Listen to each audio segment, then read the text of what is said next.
Oh, Captain, my Captain. Captain, urgent news from the General. Why not really blow it up, Captain? Captain's log.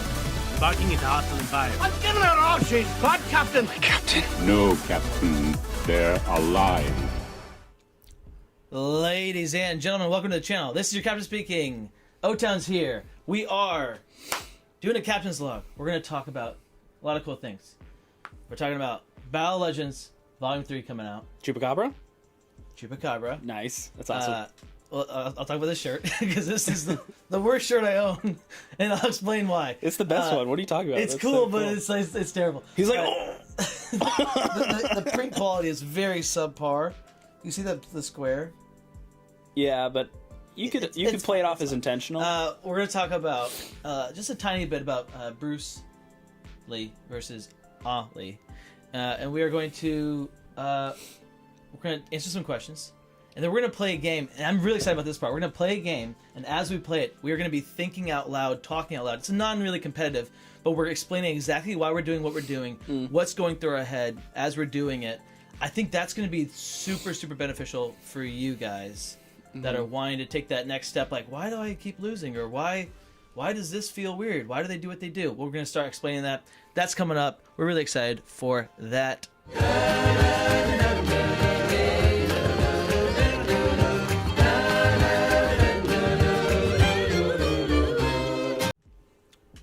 I'm glad you Alrighty. checked that. Yeah, stream's going. We checked it.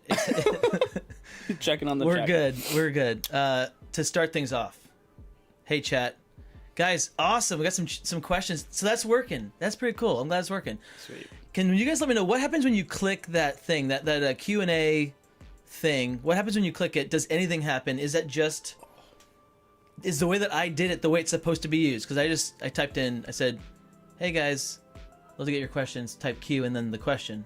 Is that the best way to do it, or am I missing something by doing it the way I'm doing it? Let me know. Thank you, Geekmaster. So black and white is like the staple of our captain's logs. In fact, the intro video should have been black and white. That's on me. Rookie mistake. Rookie mistake. I remember my Huge. first captain's log. Do you? Yeah, I do. What number do you think this is? Do you know? Have you looked? Did you see it? I have not looked, but I'm going to guess 17. Wrong. Okay. Lower at 16. Oh. And I was like, I wasn't gonna. You'd have been like, You know what it is? The amount of chit-chat we have between We have a lot of the... captain's logs that are not official. Yeah. Yeah. So, really... 100. Okay, so, all right. First things first. Look at that spunky image. Have you seen the cover? Right, I sent you the cover. Oh, of the... So of pull it up. Pull it up. We're gonna talk about that. Oh, guys, I'm sorry. Hey, guys, listen. Spoilers. Spoilers ahead. Spoilers. If you Not don't want to see too many. there's not too many spoilers. Spoilers ahead, though. If you don't want to see the Battle of Legends Volume 3 cover, well, you already saw it, so I'm sorry. But if you don't want us to really dive into it, leave. Maybe skip Come back ahead. in 10 minutes. Dude, it looks so good. It looks so good. So, but we're gonna talk about that as well. Same with Muhammad Ali, Bruce Lee. We'll talk about that a little bit, very little bit. The more of our conversation will be on Legends Volume 3. So that was your warning. Now we're going back to it. So, guys, look at that. So the artist, I don't know who it is. If you know who looks wrote so cool. who wrote this set, or who did the art for this set, because it's awesome. It is so good. And oddly enough, this Chupacabra looks... No, it doesn't look anything similar, but it kind of looks kind of close. It is so good. So we have Blackbeard, you have Chupacabra, you have Pandora, and you have Loki. Mm-hmm. So, if we're talking about it, O-Town, talk as if you only have this from where you are. Does that make sense? Yes. So we don't even know who Pandora is. Who do you guys think Pandora is? I've got some theories. We can look at it and talk about it. So here's the deal. This happens to be the only set I've ever play tested. This is the set, and let me tell you, one of the characters in this set is going to be top 3 for me as far as unless it got changed. If they or she if they or they.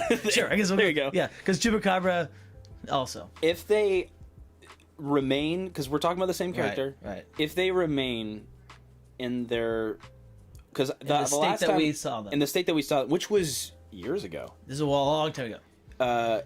It's been in the works a long time. So- if they remain in that state, though, they will be really fun Really fun. and very strong. No, not very strong. Dude, yes. No. What are you talking about? No, they will be very strong, but maybe a little bit. Yeah. Okay, so any whoozle. But really, This is how long ago it was, because when I played tasted that set a handful of times, and then I ordered shirts. This was like one of the first. I think this was the very first batch of shirts I got. Really? This was in there? Yeah. And because you probably thought it was coming out sooner. I thought it was coming out sooner, and it was like add a shirt to get free shipping or whatever, right? It was like, oh, I'm one shirt away from this thing, and so I was like, okay, let me look for these characters, and I looked for the characters, and I could not find any shirts on any of the characters except for this one Chupacabra shirt. So I'm like, all right. Couldn't find a Blackbeard shirt? I couldn't find. I don't remember what I looked for with Blackbeard. So here's the deal. Actually, I might not have even looked at Blackbeard because I don't remember Blackbeard at all. Seriously? I don't remember a single thing about his thing. I don't think I played against him or as him. Interesting. Yeah. So that rules out that one being my favorite. Yeah. All right, let's zoom in though. Let's dive in here. What? Okay, so look at this, guys. We're gonna start at the top of the artwork here. We're looking at Pandora, and it looks like she's holding something like a square thing. yeah, A rectangular what thing, is that potentially. rectangle? It's a chain. There's a chain attached to it. It's something. First off, who is Pandora? Where have we heard the word? I mean, Pandora's the song, the So there's the legend of. That's no. That's the only legend. People, that's public knowledge, Eric. That's not like private. You don't need to have intimate knowledge of what's happening in order to know that's. It's guys. Let's just see what they've said. Okay, ready? Obvious. So let's see what they've said. I don't know. People know. It's public. It's like a well-known legend. The musical, No. like Napster, No. Spotify. Is this the musical legend Pandora? Oh, I'm gonna have an aneurysm. All right, so Is there for some reason I coming out of my eye? can't read that very first comment. I don't know who wrote it. Oh wait, no, I can do. Okay, so it's Floor. It says, "Do you enjoy?" Oh, these are for later. These are for later because the questions are for later. Okay, let me get there later. All right, guys, I'll get back to your questions on the second thing. Okay, so Rosie, as a Latino, excited for Chupacabra. I've been hearing that a lot. I like that. I like that you guys got something. I'm glad that you got something. Like genuinely, I think it's cool. Mm-hmm. You guys got a thing. Personally, I think the cover art looks awful. Austin, I think it looks weirdly 2D, especially compared to the other sets. Austin, shame on you, Austin. This is literally, I love the art. You know what it reminds me of? It's beautiful. It reminds me of like Where the Wild Things Are. Yes, and if you love that, which I do, you'll love this. Well, it looks which just, like, I so like do. pencil. It looks hand drawn. So cool. It looks hand drawn. I really like it. Hand illustrated. I love it. I'm a big fan. But a lot of people are not, apparently, which is interesting. I bet the people that don't like this artwork like Doctor Strange. No, but I bet they like Redemption Row art. Yeah, which is very comic. It's no, not very comic. It's very digital, not hand drawn, is what I would say. All right, anywho, Rosie's set got pushed. Likely got pushed. This is a Poindexter comment. Likely got pushed. TMNT and Ali versus Lee take up some spots on the calendar. Yeah. Okay. When you click the bit you posted, it opens up and lets you see the post. That's it, though. Huh. Okay. I don't know. Interesting. Oh, because if I wrote a big thing, I could have written a big old article in that thing. That makes sense. Oh. Okay. My toaster said, question, why is Pandora the best? Yeah. That's funny. Oh my gosh. Easily the best cover art in Unmatched history. Boom shakalaka. Yeah. It's I'm not saying that. That's who wrote that comment. I'm inclined to agree. I love it. I would need to look at side-by-side artwork, but so far it has taken the cake for me. I love the different, like... Exactly. It's so different, and then you have, like, the diamond, or I don't know what to call it, like the triangles in the background. Yes. So you have you have like the columns, and then the behind, different rings behind Pandora. You have the different ring like that like Aztecian whatever around her. It's actually Greek. Okay, Greek. Whatever. Man, people were really banking on what I said being 100% accurate. You're so disappointed now. And then we got behind Loki on the left, we have some like ringy thingies in the back. Behind Chupacabra, we got the forest, which is cool. That looks more like Aztec, the Chupacabra kind of thing, like that. Those kind of Yeah. I like it. You're right. Oh well, it's probably it's gonna be like South American. exactly. Yeah. And then Loki's a little mystical. I like his very ooh. That's what makes you think of, right? Ooh. I love he's got like the mohawk, like the Viking shaved head kind of thing on the sides. Yeah. He looks awesome. Looks pretty cool. And then the rings, rings are different. And then we got Blackbeard with the awesome skull and crossbones, but it's like up to like the feathery, like look at the flowery. Look at the blood dripping off the Chupacabra, and look at how many rows of teeth it has. It has like 3 or 4 rows of teeth. Yeah. Looks so cool. Yeah, that's pretty cool. It's like the dune worm's mouth on a kitty cat. We'll call it Dune Cat. And then you get the little. I don't know what this is if this matters for us, but Blackbeard has a little bit of sparkly magic in his beard. Sparkles in his and I wonder if that mechanically makes sense. And he's got a gun. All right, I'm guessing ranged for Blackbeard, right? Chupacabra, bloody mouth, bloody hands, guessing melee. Don't know what for Loki, and I don't know what for Pandora.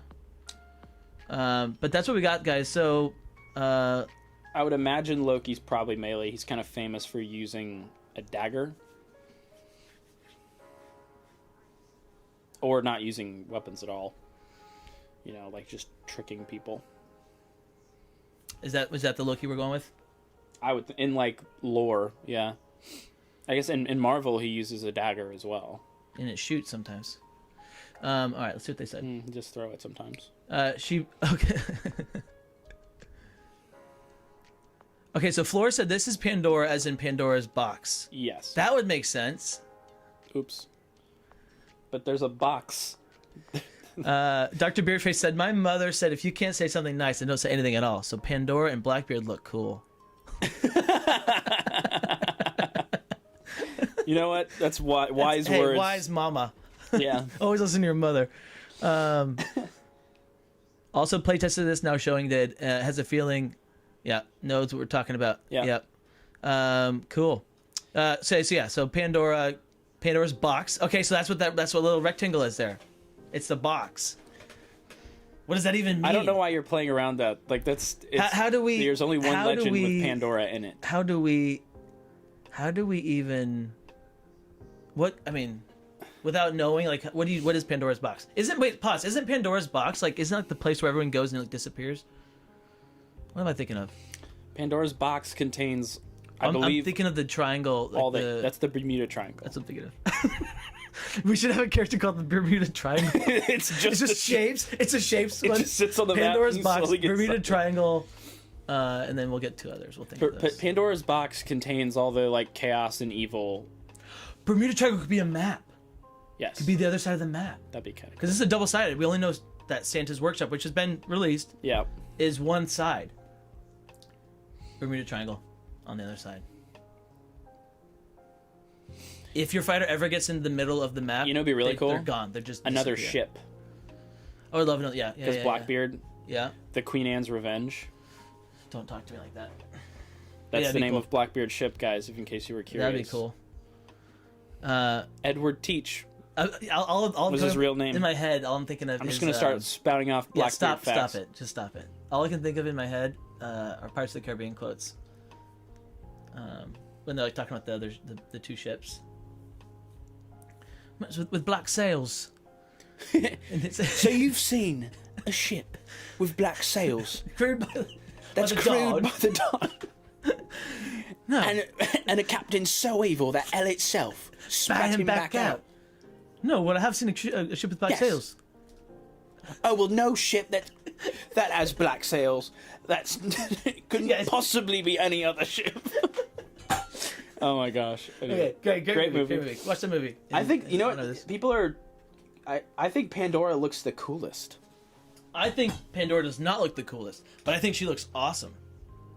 I They think. all look really cool. I think. Okay, if we're gonna let's okay Chupa tier cover list. Ready? looks awesome. Quick tier list. Ready? How they look. Of how the just visuals off the cover alone. Yeah. Visuals, cover alone. I mean, how do you not just love a bloody Chupacabra coming Chupa. out of his ring Right. is really cool. right?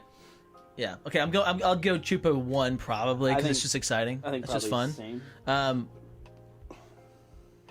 I think I would go Blackbeard as well too. That makes sense. What? I would. Blackbeard would be the last for me. I'd go Pandora next maybe. Pandora next after Chupacabra. Yeah, and then I'd go Loki third, because here's why I think. No, I think it's interesting. I'm curious about what he does, but the color palette is just very muted, very desaturated, and I think that's why it's not really popping. What Loki? What not Loki? Yeah, where is Loki? What's that? What legend is that? He's a Norse god, a Norse god. We had a Greek one with Pandora. with Pandora. We've got He's like Viking. we say is saying Latin. Is that wrong? What did we No, that's correct. for Chupa? Yeah, Latin America. We have Latin America, Mexico, Central America, South We America. have Blackbeard, which would just be a nautical? Is that not? It's more British Could be than American? anything. I mean, he was a real person, but there was a lot of legends about him because he was such a Yeah. like dark and mysterious figure. Okay. And then we've got who is Loki? What are we saying that is? He's the Norse god of mischief. So he's just a legendary like Thor. Is or this Odin. going to be because okay? So here, question: if this is not the Marvel, right? IP. No. It's not Marvel IP. How does it differ? Good question. I think in Marvel, Loki is not as evil, or not as. I don't know like 100%, but I feel like in Norse mythology, like when I've watched like Vikings and stuff like that, Loki is usually more darkly Okay. mischievous. So, yeah, more about kind of teaching painful lessons and then him winning. But also, like, I do think I'm definitely getting some evil vibes for sure. yes, Definitely. I'm getting Wukong vibes, like classic trickster character, Mm-hmm. where he maybe promises you riches or something, and in exchange you only get to live for a year or something like that. Okay. Like pretty dark stuff. All right. Looking at the comments here, we have art is amazing. I like the art actually. I adore Pandora's depiction here. Nice. She looks terrifying. Yeah. She looks like she's like, hey, do you want me to open this? Just To me, it looks like, I'm gonna be honest, I don't know what the myth is at all. It looks like she's being controlled by that box. You see what I'm saying? Like she's not Yeah. there. She's not really there. That's all. That's how it looks to me. She's not there. And she's just like she'll do whatever the box wants her to do. To me that's what it looks like. I can find a summary of the legend of Pandora's box. Do that. That sounds cool. All right. Fine. Yeah, that's cool. I like that.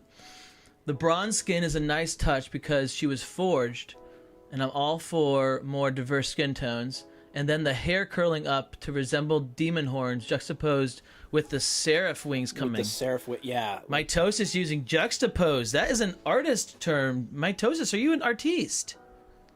Juxtaposition, I'm sure other people have used it, obviously, but it's also definitely... just in language. Of course, well, all terms would be in language, you goob. Juxtaposition, though, would Goob, be that's like... an artist term. You're a goob. Whatever. All right, in Greek mythology, Pandora was the first woman created by the gods as part of Zeus's punishment for humanity after Prometheus stole the fire. She was given a box... Wait, pause. Prometheus. Why is that in my head? Why is that coming? Why do I know that? Prometheus was the man who gave... Prometheus, the alien. Prometheus. Where he's a god who gave fire to man so that they could, like... Cool. Okay. Rise up and do stuff. She was given a box or a jar, a pithos, whatever, and told never to open it. However, driven by curiosity, she eventually lifted the lid, releasing all the evils of the world: disease, sorrow, greed, and other misfortunes. Horrified, she quickly closed the box, but only one thing remained inside: hope. This legend explains the presence of suffering in the world while also suggesting that hope endures even in the face of hardship. Cool. That's a cool story. It sounds suspiciously similar to Adam and Eve. Very similar to Adam and Eve, right? Yeah. Yeah. Interesting. But the curiosity, she at the fruit, critiqued, and she was told never to open it, but she did. Yeah. Interesting. It is interesting. That's cool. So, I'm assuming if we're saying this is Pandora's box, you're gonna be. No. I think any more would be too much. Yeah. Yeah. Just hearing that sounds cool. That should give you guys some ideas. That's cool. Yeah. Okay, so I'm excited for Pandora as a Greek mythology nerd. Yeah. Blackbeard actually looks scary. I think Chupacabra, Pandora look great. I hope one of those is whose artist is in the set. Yeah, I'm hoping the artist that did the art on the cover did the art in the set. Me too. They don't always do that. And I also like when they do different artists for different sets and stuff, the different, decks. But this person, whoever this is, does anybody know who this is? Who wrote this one? I'm sorry, I keep saying that. Who wrote this one? Who did the art for this box cover? Because that'd be awesome to know. Okay. Suzanne from Restoration said that each hero has their own illustrator. Oh, Alex Hovey did the cover artwork. Thank you, Poindexter. Alex Hovey. Round of applause for Alex. Hey, Alex, if you're in the chat, let us know. Beautiful work. Really, really beautiful. And who did Alex do the artwork for? I wonder if it's because of this cover, if you could guess, Alex did the artwork for Pandora, if you thought she was the best, or he did it for Chupacabra because, whatever. I'm curious. That's really, really cool. Mm-hmm. I like how each one's going to be in a kind of a unique art style. Yeah. That's going to be cool. I wonder what determined the billing order at the bottom. It's not quite alphabetical. Blackbeard, Chupacabra, Pandora, Loki. Oh, that's an interest. Are they usually alphabetical? Can someone pull that up too? Is there a puzzle here that we can look at? Do they always go longest to shortest? Is that something that they usually do? Longest, just not necessarily most letters, but space wise. Because visually it looks nice the way that it's laid out. And I wonder if Loki going second to last would have been weird looking. It looks like they're starting from the bottom and going counterclockwise in a circle. Also, I know... Okay, yeah, start from the bottom, going counterclockwise in a circle. Okay, that works too. Also, if you put Loki second, then you're getting a weird... There's that versus is going to be right below the X, the skull and crossbones, and that might have been visually off-putting. You wouldn't put Loki second because he's third in the alphabet. If the... A, B, C, D, L, M, N, O, P. I know. That would have been alphabetical. He would have been the third person, not second. Second from the end, is what I'm saying. I see what you're saying. Yeah. I thought you meant second in line. No. Left to right. This is America. Okay. Norse Loki is more of an an animal shapeshifter. Ooh. Really? That would be cool. Okay, that would explain the hand. Look at the hand. Animal shapeshifter. Because, like, that hand is, like, magic. It's a magic hand. Alright. This is cool, guys. Alright, so we got something else for you. Ready? He's not fully good or fully evil, but he's known for his cunning shape-shifting abilities and his unpredictable nature. Oh, cool. He's not actually Asgardian, which is Marvel.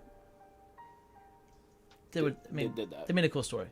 But it's true. It's also. All right, guys. It is not available yet. If you guys missed it, it went on sale earlier today, and now they're out of stock. And if you didn't get it, you're not going to get it ever. That's what they said. Just kidding. That's not what they said. That's not. I thought that though. I was so scared. I was like, how did I miss it? No, it is not. It is not on sale yet. It is not actually out of stock. It will be in stock soon. So don't freak out, guys. Or I don't know about soon. I can't say the word soon, but it will be. You did not miss it. Yeah. What's up? So okay, Loki does some cool stuff. He's supposed to be. Wait. No more. What? No more. What do you mean? Don't go anymore. He's the father Okay. of several monstrous beings, Oh, okay, go on. such as Fenrir, the Great Wolf, Why do we know that name? too? Jormungandr, the World Serpent, Oh, cool. and Hel, ruler of the underworld.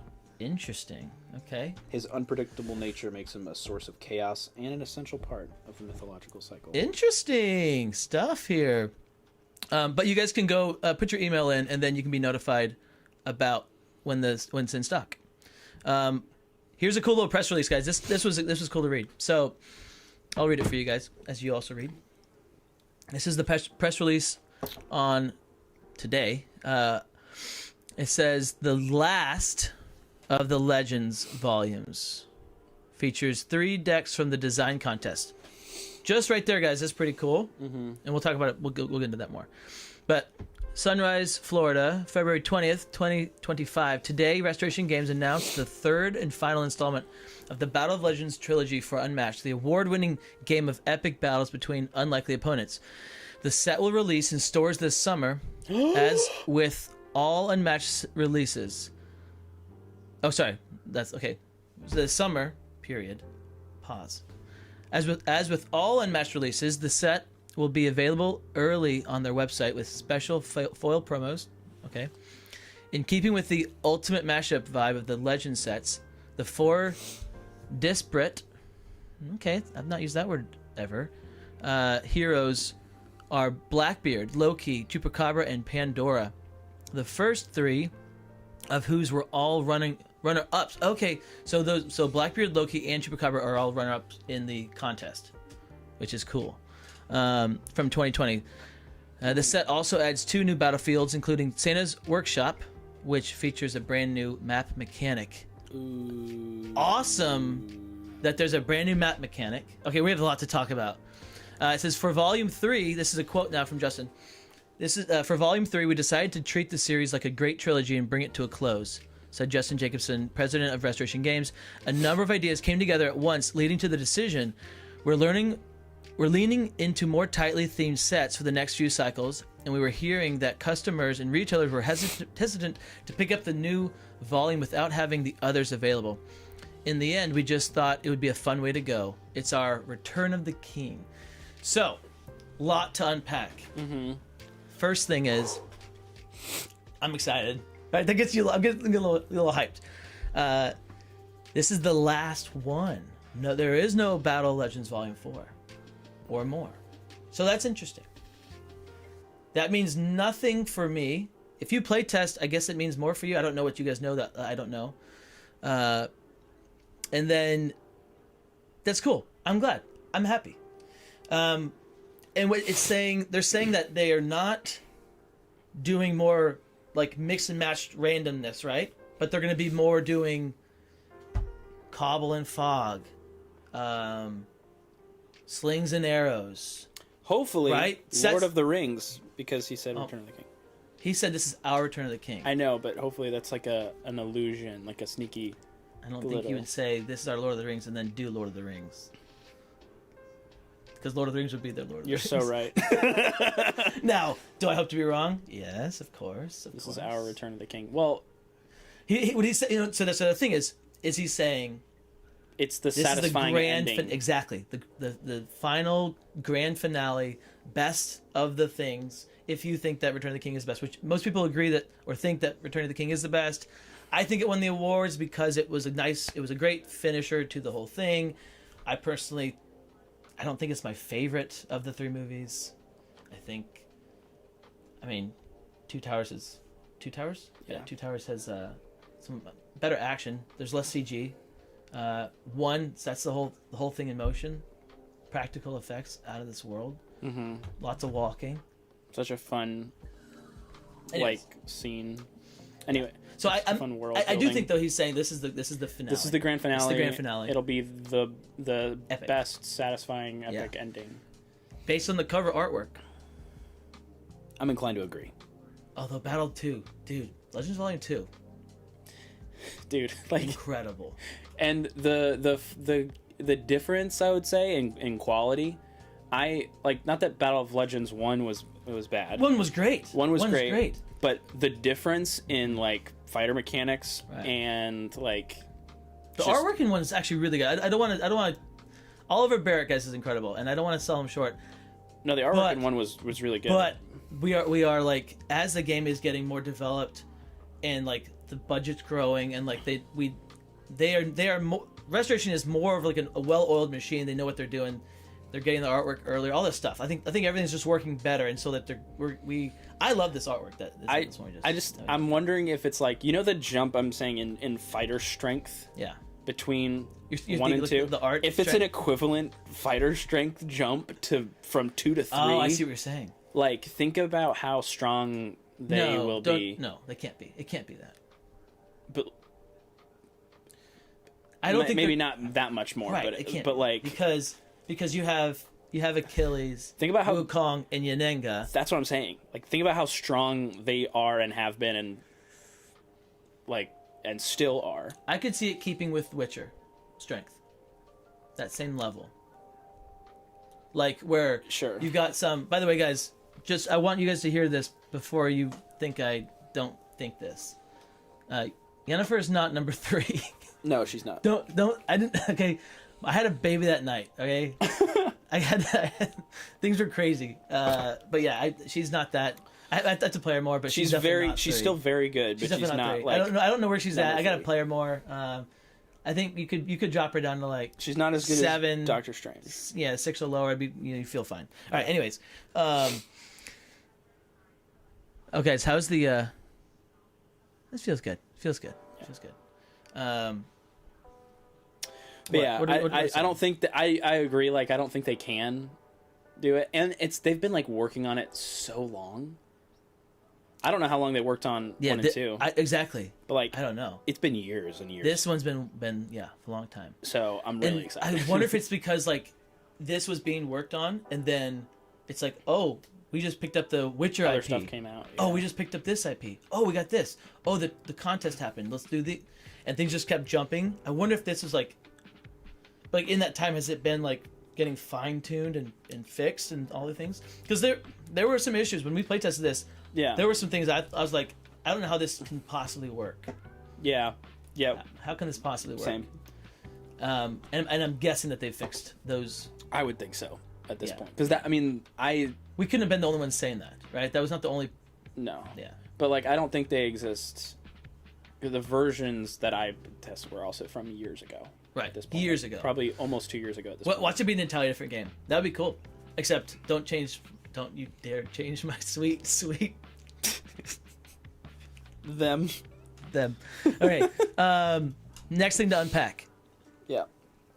I'm so excited.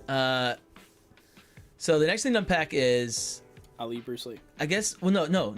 We're still in this. Oh, we're still in this? Yeah. Blackbeard, Loki, Chupacabra are runners up. I guess how you'd say it. Runners the contest up winners. in the contest. You said Blackbeard. The other Blackbeard Loki or Blackbeard Pandora? Blackbeard, Loki, and Chupacabra, not Pandora. Okay. So maybe they haven't changed as much What's interesting?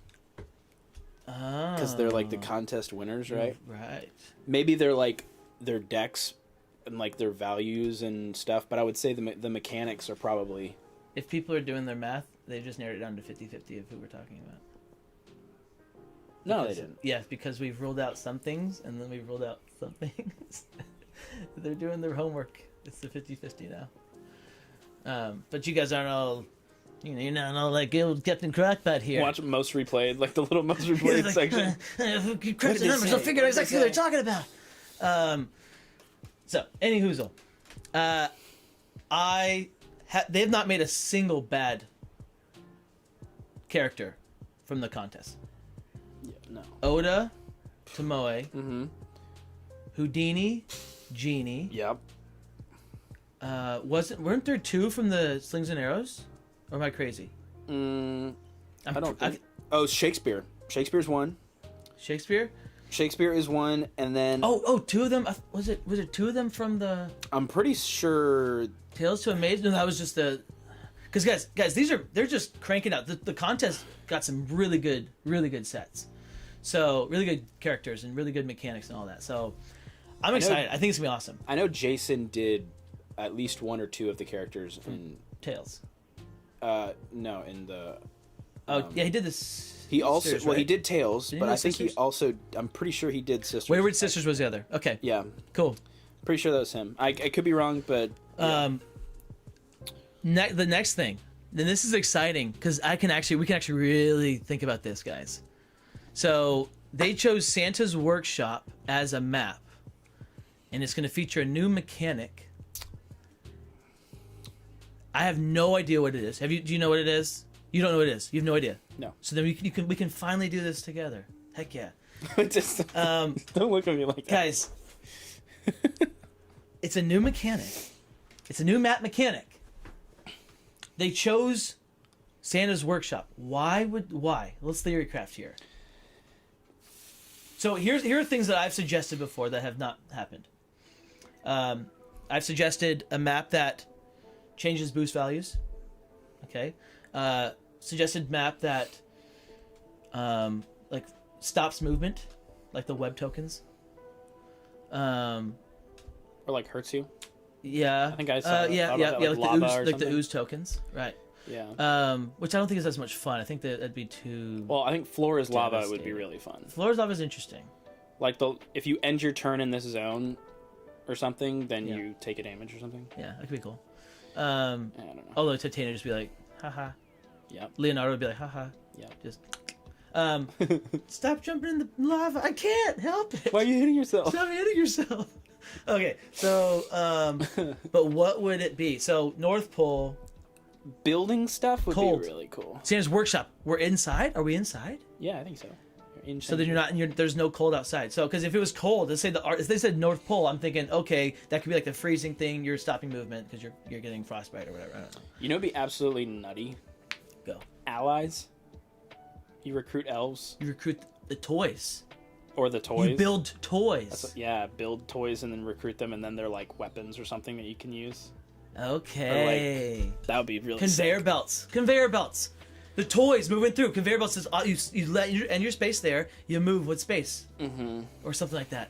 On your turn. I like yours better, but mine. I think Conveyor belts would be really conveyor belts cool. make sense. Although elves, come on, old fashioned. And how would that change gameplay if you're just getting on and then you just move? What does that do? Well, I mean, I was thinking like if the toys are like tokens, the tokens are shifting by one position or something. So you have to go and There's pick like it one up. conveyor belt that's like changing out like scheme tokens basically and the plus ones and stuff. That's what I would think. So if you just go stand on the conveyor belt, well, then you move. what happens if you fall off the board? There's no way. Then you That's die. not what they did. Yeah, that's not what they did. Okay, all right. I like where we're going. now. You know, what else would be insane would be like a vehicle. Like if you can take Santa's sleigh. in the workshop though. We're in the workshop. Yeah, that's true. I don't know. But like cover, you know, I Like- guess cover kind of exists. Like I with see. Hey Okay. Rat. Yeah. The doors. Right, at the doors. That's cover. Yeah. Okay. All right. Let's see what they said. By the way, guys, 25 of you in here. It's pretty awesome. Thank you guys for watching. This has been fun. Hope you're enjoying it. What you got? Well, I guess. Well, I don't know. What would be the point of that? Okay, I have a. You played Everdell. There's like the tree that you like assemble, Yes. and it's like multi-level. Board game Everdell. Yeah. It would be really cool if at some point we get a map like that, where you're playing on a multi-level structure. They kind of already do that with ladders and stuff in the thing, like with the right. No, Raptor they paddock. won't do that because of what you just said. Yeah. So But it would be there's so cool. on Etsy there's a guy that does that. Makes he like turns the 2D into a 3D. Oh, so you can- can be on the ramparts of Kermoran. You can. Oh, this is what it feels like around whatever. But they won't do that because their 2Ds are already 3D visually in like mechanically the way that they're structured.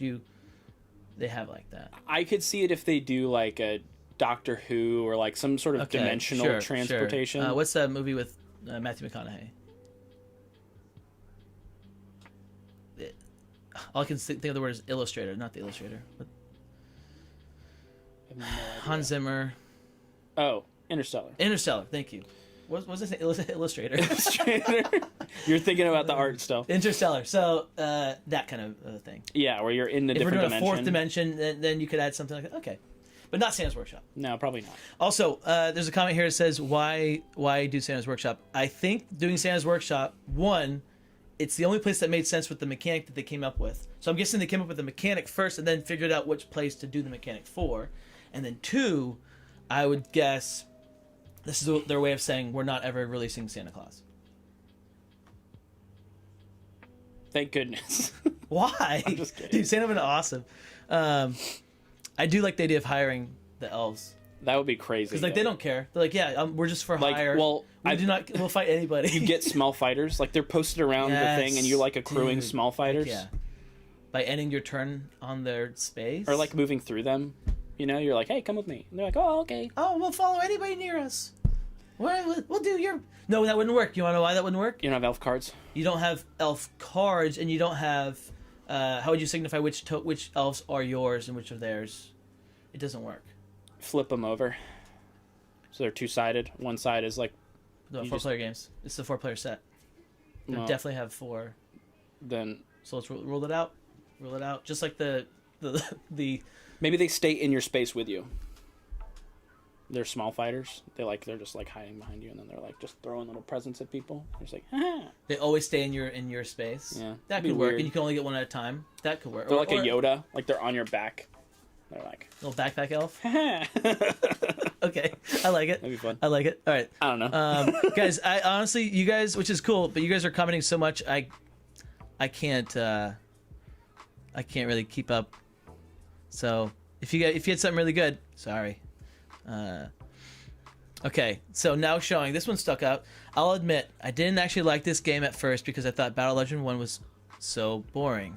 It wasn't until Cobble Fog that the game clicked for me, and Battle Legends Volume 2 is what cemented it as a favorite. Nice. Mm-hmm. Yeah. Hey. I sense. agree with you. My Toast said the big difference with Battle Legends Volume 3, I'm gonna start saying 3 and 2. Okay, is that with 3 got focus tested and 2 did not. Yeah. It's okay about your thoughts of Lord of the Rings. You're entitled with your wrong opinion. Beard face. Okay. Oh, that Two Towers is the best? I'm assuming that I didn't say Two Towers is the best. You did. No, I didn't. I said You said it's your favorite? action. That's what I said. I remember. And I said it has less CG. There's no CG. Return of the King is awesome. It's very funny, but it has so much CG. Why? And then why? There's just a cheat code. Why are we just using a cheat code? Okay, like 3 times they use cheat codes. 3 times. Eagles, and Green Horde. And because of that, it just like for me. You know what's interesting too is in the book, I actually don't think that happens. The Green Horde thing. Okay. They bring them all the way there, and they scare away everybody. Right. Like the Corsairs, like run. But Okay. Let's I don't keep... think they actually. Yeah, you're right. No, I don't think they actually run over the We horses. should have a Lord of the and Rings podcast. We should just. Or a movie podcast. That'd be fun. All right. Okay. Do we know who designed the decks? Do not. We should. There will be, I'm sure, coming up. People will start doing interviews with them and all that stuff. It's always fun when they do that. Okay. All the characters on the naughty list. Yeah, they are. Dude, they really are. Heroes of the They're Holiday, all Santa's bad. Campus. Okay, guys. Next thing. I think that's everything right with this. So we talked about the mechanics. We talked about the map. Yeah. Who are we most looking forward to? From the set, I cannot say who I'm most looking towards. Yeah, you've made it pretty clear that your favorite fighter is the one that Was one of the other ones. is. Yeah. It's one of those. Um, Who are you most looking forward to without revealing anything? Pandora. Cool.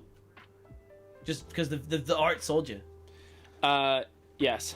Okay. And I think the potential too for just like what they could do with that legend, I think would be really chaotic and kind of like Cool. Titania, right? You have the glamours. Yep. I feel like you could maybe do like something kind of similar to that, where there's like different things like chaos and stuff going on. You know what I mean? Mm-hmm. Interesting. I don't know. Cool. Muhammad Ali versus Bruce Lee. That's coming out. You look at me like that. I'm excited for it. The only news I have, if you guys have, okay, start writing down your Bruce Lee, Muhammad Ali news in the chat. If you don't want spoilers, look away. And I hope you guys don't comment anything too crazy. Don't spoil anything about Bruce Lee. Yeah, don't spoil anything for us either. But if you have something like oh, I just found out. Yeah, don't spoil anything, guys. Hey, don't you do it. Anyways, just a second. This is the kind of information that I'm talking about.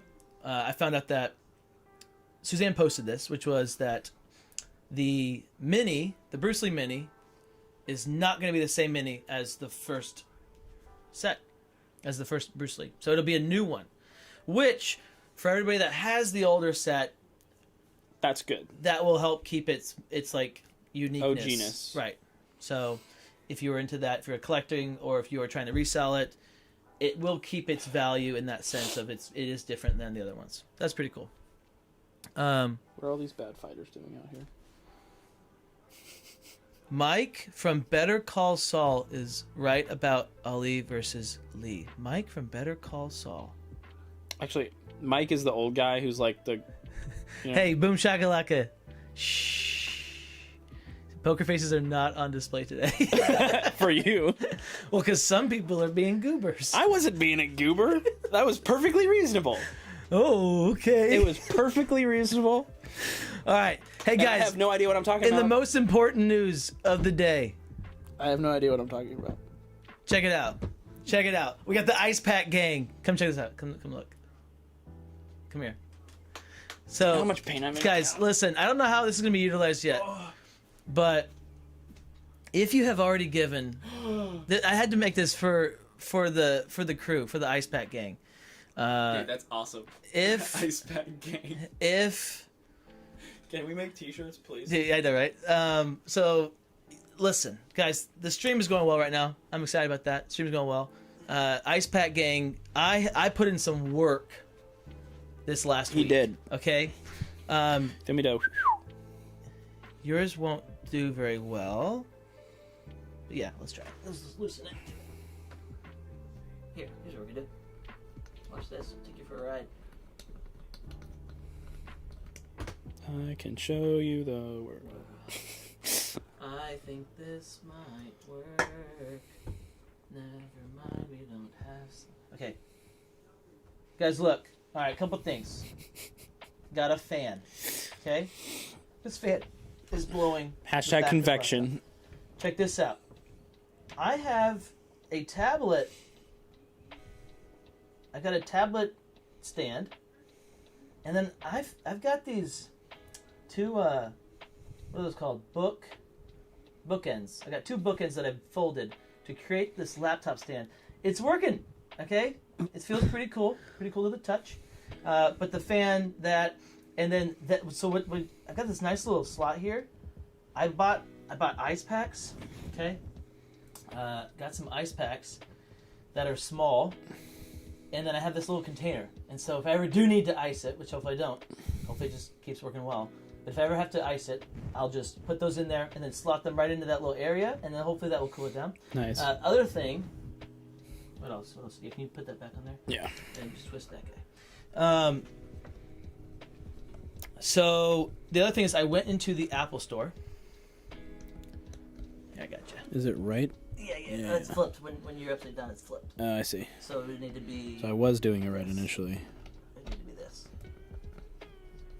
Yeah.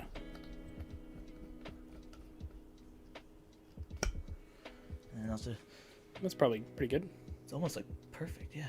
Wait. I just shifted it a little bit. Went to the Apple store, and at the Apple store, I took my laptop in, and they said it's totally fine. Everything was fine. I did a lot of research also. There's a chance that the fans are dusty. When we do our next 5 hour plus whatever stream, 4 hour plus stream, if it shuts down, we'll have to cross that bridge. Because with this new setup, I'm hoping it can just roll and we should be good. But the reason why the Ice Pack Gang, I forget who said it. Someone said Ice Pack Gang. But we had the $50 super chat. Yeah, a bunch of super chats last stream. And we had a 10 and then a 10, I think. And so I was like, okay, that's a good spot. So I don't know how I'm gonna implement. I want to make a little graphic on the screen that's like, burr, burr, burr, so they had to celebrate the so we got it, welcome to the Ice Pack Gang kind of thing. So that's what, from going forward, that's what it's gonna be. Something like, hey, welcome to the Ice Pack Gang.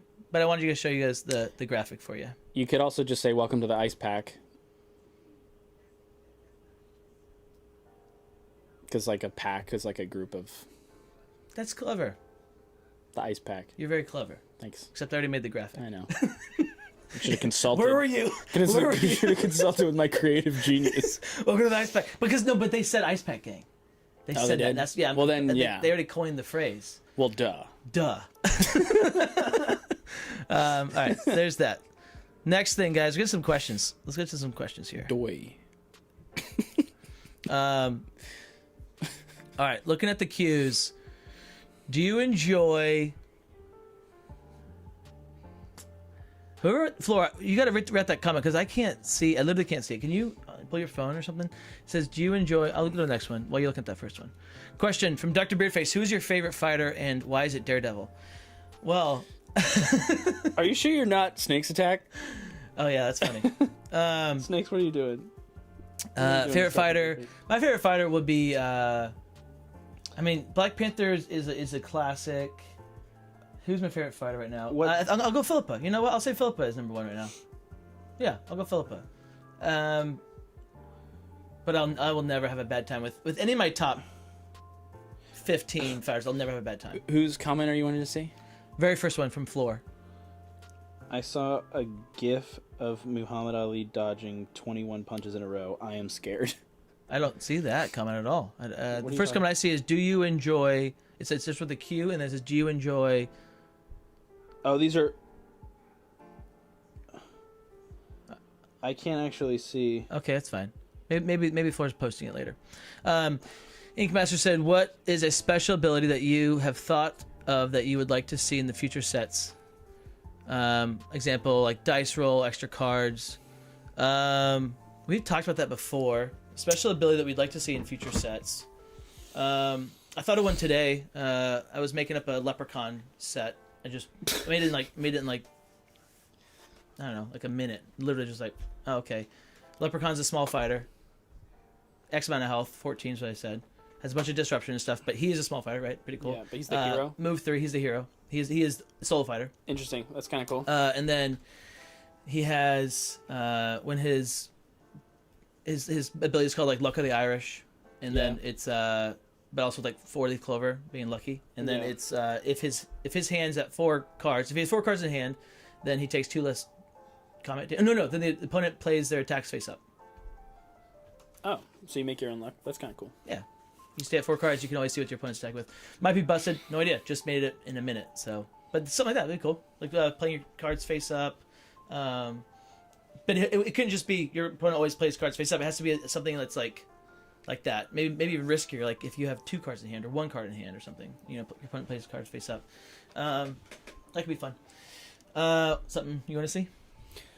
Yeah, I've thought about like either, I don't know, some sort of like either fortune teller or like strategist kind of character where at the start of your turn, like, or before you maneuver or something like that, you can look at like the top 3 cards of your deck and then either put them back in any order, or you can put one on the bottom, and then put the top 2 on back in any order.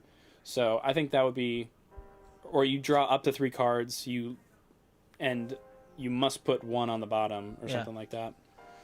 So it kind of gives you the ability of like ordering your deck a small amount. So like ensuring that you're getting good draws would be like a pretty powerful ability. And also if you know that they're going to do something, it helps you dig for certain things, you know, and I don't feel like it would break the game. Right. As long as you balance the deck appropriately. Right. I think as long as the abilities are thematic with the character, yes, then you can almost do anything. As long as it's thematic, you should feel good about it. Yeah, like that could be Zoltar. You could make Zoltar or whatever as a character. I don't know who Zoltar He's like is. the fortune box dude. You know what I'm talking about? Oh. Yeah, He's from Slushy Town. Oh, that's from Slushy Town? Oh, you're right. He's in Slushy Town. He's from Big. That's what I'm thinking Tom of. Hanks. I'm thinking of Big. It's a terrible movie. That's a weird movie, guys. It is very when weird. you start thinking logistically about it. Don't think logistically about it. But you know what I mean? Like some character it's like that. It's like when you realize that, you know, Luke kissed his sister. Spoiler, sorry. You had time. Or like a genius kind of character where he's like planning ahead, like a 3 steps ahead kind of character. But I think they literally just came out with a character whose ability is called like 3 steps ahead. 4 steps ahead. 4 steps ahead. 2 steps ahead. It was I think it's Philippa, right? isn't it? Yeah, whoops. Yeah. That's so funny. Okay. So Beardface said, question for real this time. How do you figure out... Well, we already answered your fake question. Dang it. How do you figure out which map? We'll explain that. We'll give some thought to that when we play our game and walk you guys through that. Question. What new mechanics do you think New Fires might have, or Insaners Workshop map? Hey, you're welcome. We already answered that one. Austin Moore said, why do you think Rosie's set is supposedly delayed? Yeah, what they said is just, I think things are just bumping ahead. And I have no idea besides that. No idea. There have been, as far as I know, just, I don't know if I've heard this or what, but there are sets that just disappear sometimes. Like, they just don't happen. Like, characters just don't happen. It's like, for whatever reason, it just doesn't work out. And then there were several Marvel characters that I know that they wanted to do, and they just ended up not either having time or not having room. Yep, and then the license ran out and stuff. But I know Rosie's not a fighter like that, but who knows? I have no idea. I do not know. Cool, guys. Good questions. Mitosis said, why is the Pandora the best? You know, Thank you, Mitosis. And I've got a question from Matt Rod. On me phone. What are you doing with your life? So, Matt Rod, who's a... Crockpot? Oh, Crockpots! Hey! Oh my gosh. Oh my goodness. Hey, I think you should do a new level. Yeah. Well, we'll talk about that later. We'll talk about it. Big shout out to the Crockpots. We have the Camo Crockpots, Matt Rod and City Runner. We have the Chrome Crockpots, O-Town, 619 Sports, Alien, and then we have the Copper Crockpots. We have Greg's and Bromantic. Thank you guys for your support. Sorry for forgetting it until whatever, an hour in. Let's get back to this. So Matt's question was, what are the common playstyles among Unmatched fighters, and which are your favorite / least favorites to play as and against? So playstyles meaning aggro, control. So there's 4. Fatigue. And this is straight from the Zero himself. Okay, I did my research. I was like, hey, what would you answer with this? Because I would have answered the same answers, but then I had to define them. And I was like, oh yeah, that's definitely helpful. So you have aggressive. Mm-hmm. We all know this. We have tempo. We all know this. We have value, and we have fatigue. So there's 4, and you could add in other things. So we could talk about other things. Like you could talk like within that, I guess you could talk like they're they heal, or they are disruptive. They do discard, right? Yeah. Just things like that. But as far as common play styles, I think that's the answer, right? So you have aggressive, tempo, value, and you have fatigue. And aggressive is basically, so a good example would be T-Rex. The best example is T-Rex. There's an argument to be made that she's also tempo, but yeah. Well, so the aggressive is, it's basically your, no, she's not tempo, I don't think. Because I guess you could. So tempo is where you're waiting to attack. She's not really ever waiting to attack. So it's, oh, I see. Like controlling the tempo. Yeah, tempo, exactly. So or like waiting for your time. So Moon Knight Alice, you are getting to the right form to do your thing, and you're just waiting, building up, doing your thing, waiting, building up, doing your thing. Tempo. Aggro is like you're attacking so much, you're trying to catch them without a defense. Basically, if I attack you enough times, you don't have a defense. Or I see what you're saying. And then you have the value, which I always thought was like, oh, you just have big numbers. In my mind, like you have big numbers, you always have a card to play. You're good. You're like that. And his answer for value is interesting. Let me see what it was.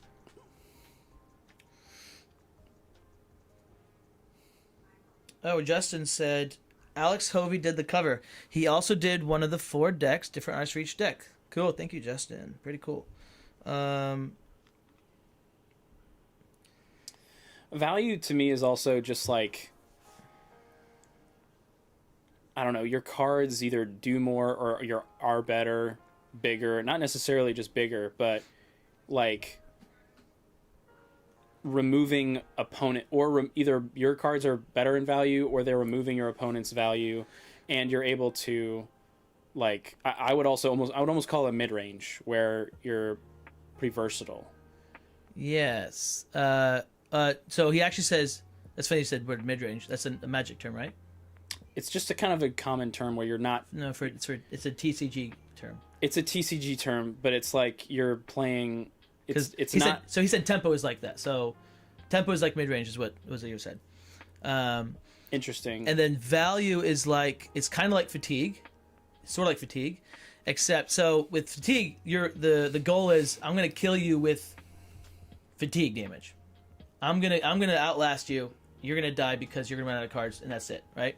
And then, but value is, I'm going to.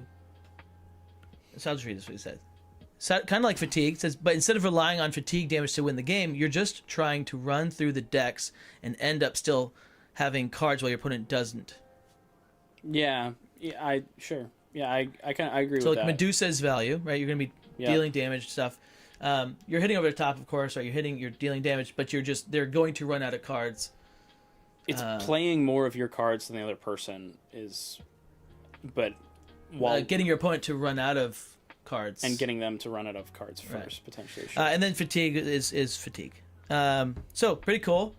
Looking at those 4, which is your favorite playstyle?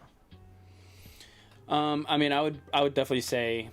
You'd probably go in that order, right? To fatigue and then aggro. Well, it depends. Yeah, I would say that. And then I'd probably go this way. I would definitely go this way. Fatigue is fun sometimes. Like you have to kind of be in the mood for it. But I also think that a lot of fighters that are like fatigue fighters are really value fighters that are disguised. Yeah, I love. So yeah, value would be my favorite, and my favorite way to win would be fatigue.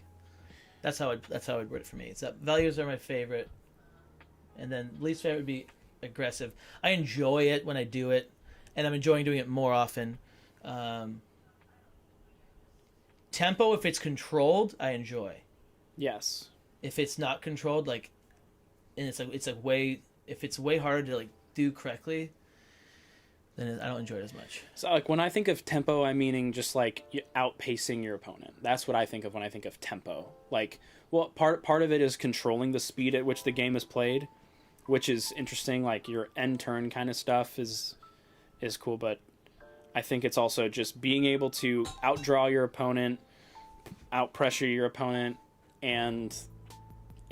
or like with Genie, for example, you can do that, but you can also bide your time and wait to just kind of turn it on. Same with Philippa, same with Titania.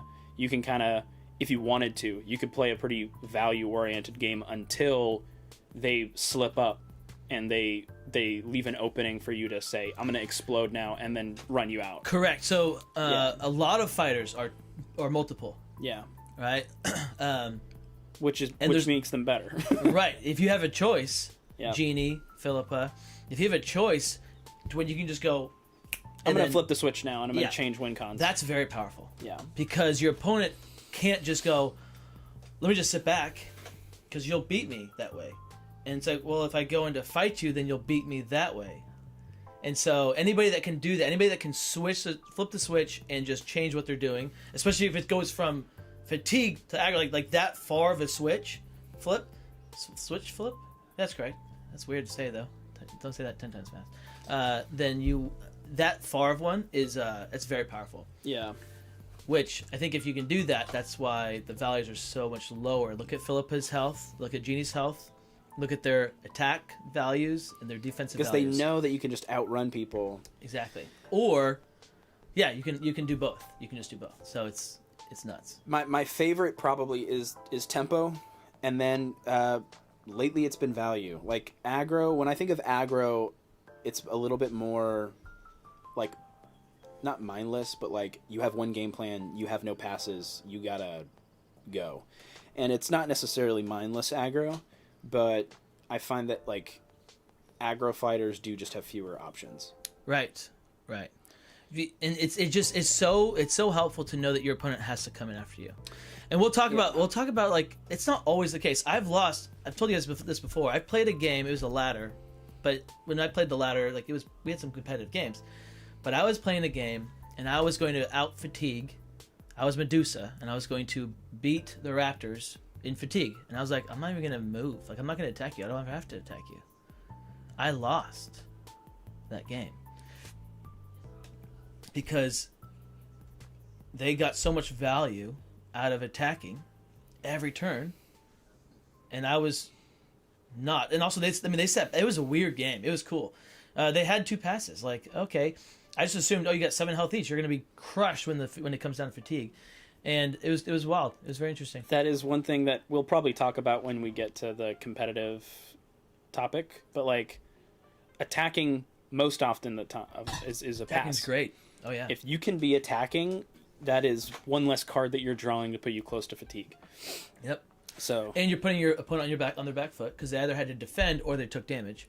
And they probably at a certain point they have to replace that defense by running away. Right. So that's that's why going first is so crucial. Yeah. Because you get to get the cards first and be attacking first, and then you're kind of setting the tone. Your opponent's like, Which is also why drawing on defense is so powerful. So powerful. We saw that with all of our... With Unmatched. Unmatched. It was the huge. best. Yeah. Hey, Matt Rogers showed up. Sweet. So question from Floor. I love the non-humanoid fighters. Raptors, T-Rex, Leshin, Chupacabra, Bigfoot. He didn't say Bigfoot, but Bigfoot's one of them. He's kind of humanoid. Do you enjoy non-humanoid characters? Also, what non-humanoid characters would you like to see? Yeah, absolutely. I love the creature features. I want to see King Kong. I've got an awesome King Kong deck that I have never played, but I have a mini for it, and it works with Unmatched, and it's so cool. It is.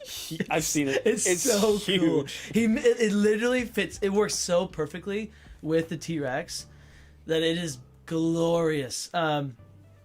So, King Kong would be awesome. Godzilla would be awesome. You'd have to forgive the whole size disparity.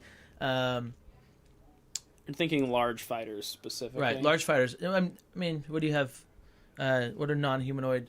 Okay, robots. Give me Terminator. I guess that's humanoid a little bit, I guess. Alien. Give me Alien. Alien is one that I Dude, really want to absolutely. see. Yeah, a It's xenomorph. super cool. Yeah, Heck where yeah. they're changing over the course of the game. That would be so I told you guys my cool. xenomorph. Oh, I love my xenomorph That'd one. be so- It's yeah, so it's good really cool. because you start the game in an egg. I have the minis over there. Yeah. You start the game in an egg, and then you turn into a little face hugger, and then you turn into a xenomorph, Yeah. and it's pretty cool. And the starting health changes because the opponent. Okay, I won't tell you all. It's whatever. That's really cool. Yeah, so I do enjoy non-humanoid, and there you go. Question from Now Showing: any favorite fan decks, and what's the likelihood that you'd play some on stream sometime? All right, I just got this question today. My fan decks are my favorite. I don't think they are balanced great because I haven't played them much, but some of them are pretty well balanced. The balancing issues and like the non-official thing is why I am not like just all in on fan decks. The other thing is I don't have high quality stuff. So if I played it on stream, I'd be using my phone using what's it called, like Unmatched? Unlimited decks. Unlimited decks, all right? I'd be using unlimited decks to play my hand and stuff, and I don't know how that well that would actually stream for you guys. Here are some ways I will play a fan deck, and I will do it on stream. And I actually I've got something coming right there. There's a package. It's a cool thing that someone sent me. They create a custom thing. I'll be playing that on stream. I'll be opening it, reviewing it, and stuff for you guys. If you guys send me fan decks, I'll play it. But like, that's probably expensive. Like, it's just so expensive to do it. But like, TTS would be the most. It would need to have a mini. It would need to have like a health dial. Like, it would need to feel right. If it doesn't feel right, if you're giving me a piece from Sorry, I don't want to play. I'm not playing that. Yeah. So that's why like, my decks aren't even finished, and I've got minis that are like painted and they look really cool for them, because the theme's got to be there. It's got to feel right. TTS is another way to do it, but my TTS streams are not the best as good because it's just it's less personable. All the things. So yes, I would love to play fan decks. If I had a way of making my decks that I've created, my favorite ones, and like getting them like high quality produced and stuff, I would love that for cheap/free. Love to do that. And you've got Caitlin actually did do that for my wife. She actually did as a gift. She took one of my fan decks. That was like the first one I think I ever did. And she had it printed out. She had minis made. She had psychic tokens cool. made. The deck's really nice. The deck is like very high quality. The components are nice. The whole thing's really nice. That's really cool. We should play that one, dude. We haven't that one. So there we go. That one we could play that one. Yeah, and it's definitely not my best work because it was like right when I was getting into the game, right when we started making decks.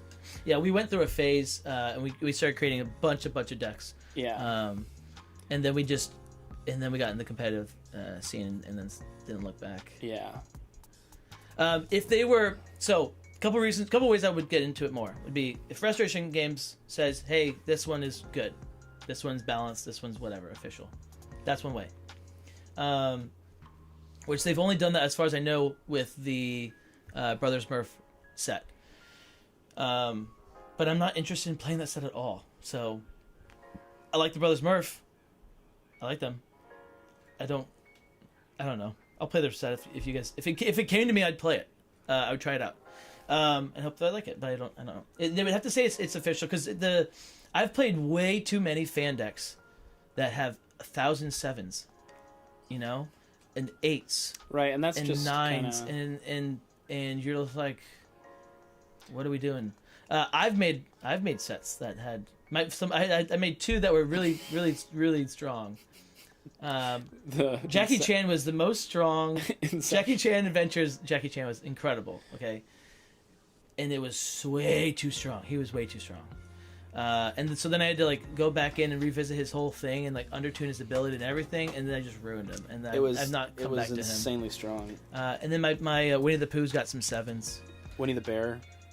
Sorry, you're right. He's got some stuff. Winnie the Bear's you don't got think some Inception's pretty busted? Inception is so good. It's so good. It is so good. It's a really cool design, but it's insanely strong. It's insanely strong because it's got the whole Deadpool thing of like you only have one copy of every card, so it's like it's hard to know what you're predicting. Like that's the part that is like bad for it. It's like you can't predict what's coming, and then there's recursion. You get to choose what you recur because you're going deeper into the dreams. It's good, but it's very strong. And I think that one has like 5, which you can't do. We'll never see. It's like 5 sidekicks. A 5 sidekick set, and that one has 5 sidekicks. So many. And Because they're all there's- ranged. Because listen, the characters in the movie, okay, and of course they're ranged. They all have guns. You could just do Arthur and Fog.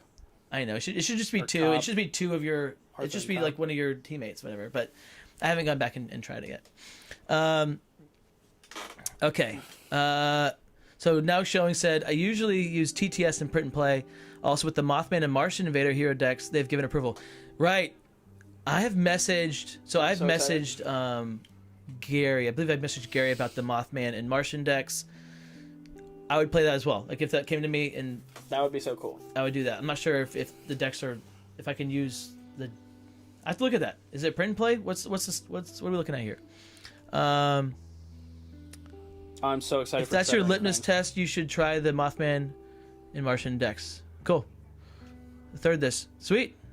And then now showing some my favorite fan deck of my own has a 7, but it has to be played face up and can be weakened if they discarded cards. Ooh, a little combination between the Tomoe and what's her name? Triss. Yen. Well, and Ox kind of. All right, guys. Thank you, guys. Thank you. We just finished Q&A. Great questions. That was fun. We are going to now. I think this is gonna be the most exciting part of the whole thing. I think we're gonna have a fun time with it. With playing this game? With playing this game and talking through our through it. thoughts. I loved doing that. When did I get to do that? I got to do that at one point where I was talking through my decisions. It's probably online. It's probably on TTS because I can't just do it when you're sitting there. Unless were you like this? No, I don't think so. I think it was when we were doing TTS and you would mute yourself, Okay. so I couldn't hear you. That might be it. Yeah. Ice Pack Gang! I bet. Ice Pack Gang! Welcome to the Ice Pack Gang! Okay, so yeah, that's gonna happen whenever Whenever it happens. it happens. That'd be fun. That'd be fun to do. Just random. So, couple things for you to know. One thing is this, guys.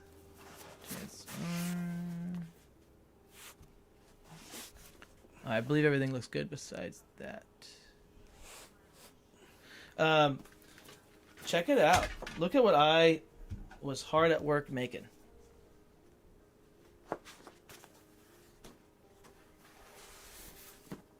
Look at that. Are we not excited? Are you not entertained? I need to see the second one still. That's on my list. How cool is that? So I've got the maps, and I took the images from the Unmatched.club. All right, that's where you go. The-Unmatched.club. Puts So a lot of helpful. work into the stuff. It's really cool. So helpful. Shows the it just shows you This feels light. This feels like it's center stage, and it shows you the range center stage. So very cool, and all the maps they have that. And then I also have, look, check this out. So I made a whole bunch of these too. So I've got the 6 for Unmatched. And what this is going to allow us to do, and new backs. New backs. So we've got, Is that Hulk? yeah, She-Hulk Fist. She-Hulk Fist. And then we now have 2 pick band decks. Well, I'm going to have 4, but we got 2 pick band decks. So we got the Black Widow ones finally that we can now use. Nice. Which is going to make it so we can do a lot of cool things. We can do Arsenal. We can do a bunch of different games. So that took a while, but I'm excited that I got that done. The other thing is, got the Unmatched map menu. You guys seen that? And then for other people that don't know all the fighters and stuff, look at that. You got the whole, or just want to just pick it from like this. You got look at that. You got all the fighters there. Pretty cool. Character menu. Pretty happy. And all that done, as I made those myself. I made everything. Not all. I didn't. But you know what I'm saying. I made these sheets, and then you just go to Office Depot. Okay, you can scan stuff. You do whatever you want. Office Depot, and then print it out everything. All right, we're gonna play. I was thinking Spider-Man Bigfoot could be an interesting one. Just that they're pretty similar in what they're doing ish, kind of. I know you're gonna most likely destroy me. I don't know, man. I think this is actually one that Spider-Man could do pretty well. Potentially, there's so much damage you could just deal me without being able to stop it. But what I want to do more than play a fair game would be showcase the thought process in the game. Okay. Yeah. So, the very first thing that I would do is, if I know I'm playing Bigfoot, Spider-Man, and I'm gonna be Spider-Man, you're Bigfoot, and let's just flip it for map. Yeah. Let's say that I'm getting map, okay? Because I can walk you guys through my thought process on map. Yeah. So I get map, you're getting position. Because we're both melee, it's not that big of a deal. It's really not, because It's not as big as big of a deal. We're gonna be hitting each other, and it's gonna be nothing crazy. We're also both move 3. Both move 3. Which, if we had different movement values, then you'd probably want to give a little bit more consideration. Right. So, yeah, by and large, you could go like, okay, the lower the movement value that the person has, the bigger of a map you want. If you are fatiguey, value oriented, okay, if you know that you can win the game by getting them to an empty deck and just by making them boost. Anytime you have to make your opponent boost to get you, that's a good thing. View every card that they have as life. It's life. It's everything that they need to do is within their card. So anytime they have to boost to get you, you're happy. The more cards you can make them waste, the better it is. Yeah. So, for map, he's got Jackalope. He's got a sidekick, and he has, and the Jackalope can do a lot of stuff. The only thing I don't really want would be, I guess if I'm picking this, right, I don't want him to turn 1, move in. So I'd be thinking about his deck, okay? And if you don't know their decks, this is going to be hard to do. I'm thinking about Jackalope and the combos that they can do. So Jackalope can do the horns, right? So move up to 5, drop 2 damage, and then attack with a 5. And I have no feints. I'm faintless. That would be a pretty crappy start for me. So I'm probably going to pick a map that has further distance from the starting position 1 and 2. I want more than 5 spaces, because I don't want that combo happening to me turn 1. So that's the first thing out of the gate. And then, and really in this matchup, that's almost the only thing. I'm thinking that he's coming into me to kill me. I think he'll be doing a lot of damage to me. There's a chance that I could be kind of playing fatiguey the whole time, but that he's got. So you also think about passes, right? I've got 2 passes. I've got my heals, which are passes, pretty big passes, and then he's got 5 passes potentially. 5 passes. So those 5 passes and higher starting health, and a psychic that can do a lot of damage that I have to work through, and I can't max block for that much. Yeah. I only have 3 cards that can really do a lot of damage to him. This is going to be close. I don't know if I can just walk away from him, and so I think that would be another factor in what I'm doing with map. What are you doing with your thoughts? Yeah, so I think the first thing that I'm thinking about, obviously, like, knowing the decks is critical. So, like, playing fighters that if you want to get good at a fighter, you need to know their deck, and then ideally you know other decks as well, and that comes with just playing the game, and also like just looking at, like, honestly, like not a lot of the time, but when I was trying to get better at the game, I was kind of reviewing characters' decks and just thinking about, okay, what kind of options do they have, what do they have left. Counting cards is like super important. But yeah, so I would think about their decks, passes being probably one of the first things that I'm thinking about, because that is going to set the initiative typically. Now, if you know, for example, that you have 2 or 3 passes and the other person has no passes, then you know that initiative, as in the way that they're going to win is probably not in fatigue. That's probably not going to be their game plan. If they have no passes. Or if they have lots of card draw, for example. So knowing their decks and their ability and stuff, knowing the fighters, can help you determine win condition. That's probably the first thing that I'm thinking. Like, other than understanding fighter decks, is how am I going to win this game? Am I going to win it in the long game? Am I going to really try to close it out and put pressure on him? Or am I... And also, what are you going to try to do? What do I think your win condition is here? Right. Yep. How are you, what things do you need to have go your way in order for you to win? So, I mean, right off the bat, neither of us... I would say that in terms of value, overall, I would say have better value than you do.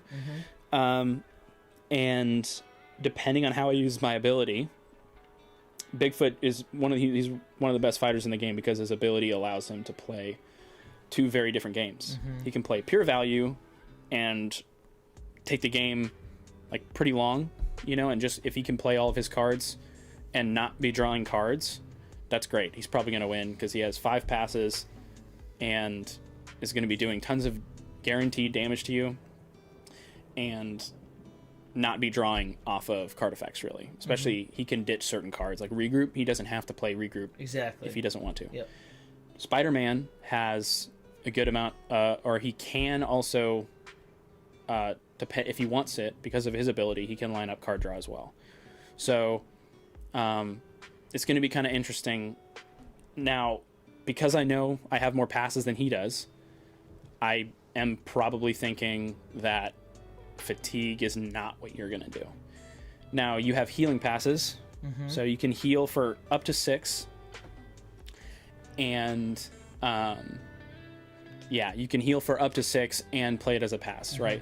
So in terms of turns in fatigue, that's an extra turn and a half or so in fatigue, in addition to the extra the 2 passes that you have, which is a whole extra turn. Here's another thing I just thought of, guys, that is helpful. So knowing what your opponent can do to your cards. Bigfoot can't do anything to my cards. He has no disruption. I can't do anything to Bigfoot's cards. There's no way I can make him discard. No, there's no random discard. None of that stuff, right? You can reduce the value of like a 6, for example. I can do that, but what I'm saying is, knowing that means if I have a 6 in my hand, I could hold that the entire game and it would never go anywhere. Okay, and that's huge to know. A lot of fighters, you play against them and you're very concerned about losing that card. Against Sherlock, guess what? You better throw that card ASAP. Because he will take it. Because he'll take it. Yeah. And so a lot of fighters like that, where you have to get rid of it. You got to use it, because otherwise, if you don't use it, it's gone. And the other part of that is, let me build up my hand, protect that card against random discards, whatever. When you're playing against a fighter that does not have anything to disrupt your hand, you can actually build for combo. Yes. I could line it up and never throw a 6 and try to have some really cool thing where he comes in and to hit me, and then I get to do my yellow my scheme, get a +2, and then 2 8s. Right? That's cool against fighters that cannot disrupt your hand. You can do that kind of thing with him, and a lot of fighters are in that same kind of boat. So another thing to think about. Let's see what people have said. Cool, map cards. Yeah, finally got the map cards. Thank you, guys. Thank you. Are passes feint cards? No, feints are not pass cards. Passes are schemes. So basically, it's a card that is a pass is a card that you play that does not draw you any other cards, and that's it. So if a feint actually can be a pass if you attack with it. It's technically a pass. Every card is a pass if you attack with it, unless it has card draw attached to it. Card draw. But that's not what we're talking. When someone says a pass, they're not including attacks that don't draw you as passes. You're not thinking of that as a pass. We're talking Medusa's deal 2, right? A glance. You're talking any scheme that just does, hey, do an effect, do this thing, and not draw cards. Don't draw cards. Now you can play certain cards that want to have you draw cards as passes, like Muldoon, his things that explode traps. Well, if there's no worker in a zone with a trap, that means you can play that card because it's an any. It's weird. You can play it as Muldoon as a pass. So there are things like that. And what that does, again, if you look at your deck as life, you are slowing down it running out. when, as we all know, when your deck runs out, all of your characters on the board take 2 damage. Okay, that's huge. You're going to take more damage from fatigue than you probably would from most attacks. Yeah, exactly. It's huge. So it's a very viable way of winning games for a lot of characters. Yes. Or gain you actions. Yeah, right. You can't. It doesn't draw you cards or gain you actions. Here, you get a ban. So why don't you just ban 3? Honestly, I don't know. This is tough. Yeah, but isn't it cool having a little deck of cards now? They're not slidey yet. They have to get some use with these. Yeah. What do I think you're gonna do? Hope this is helpful. Hope it's fun for you guys. I'm thinking. This is so helpful. I'm thinking this will be helpful and fun. All the things.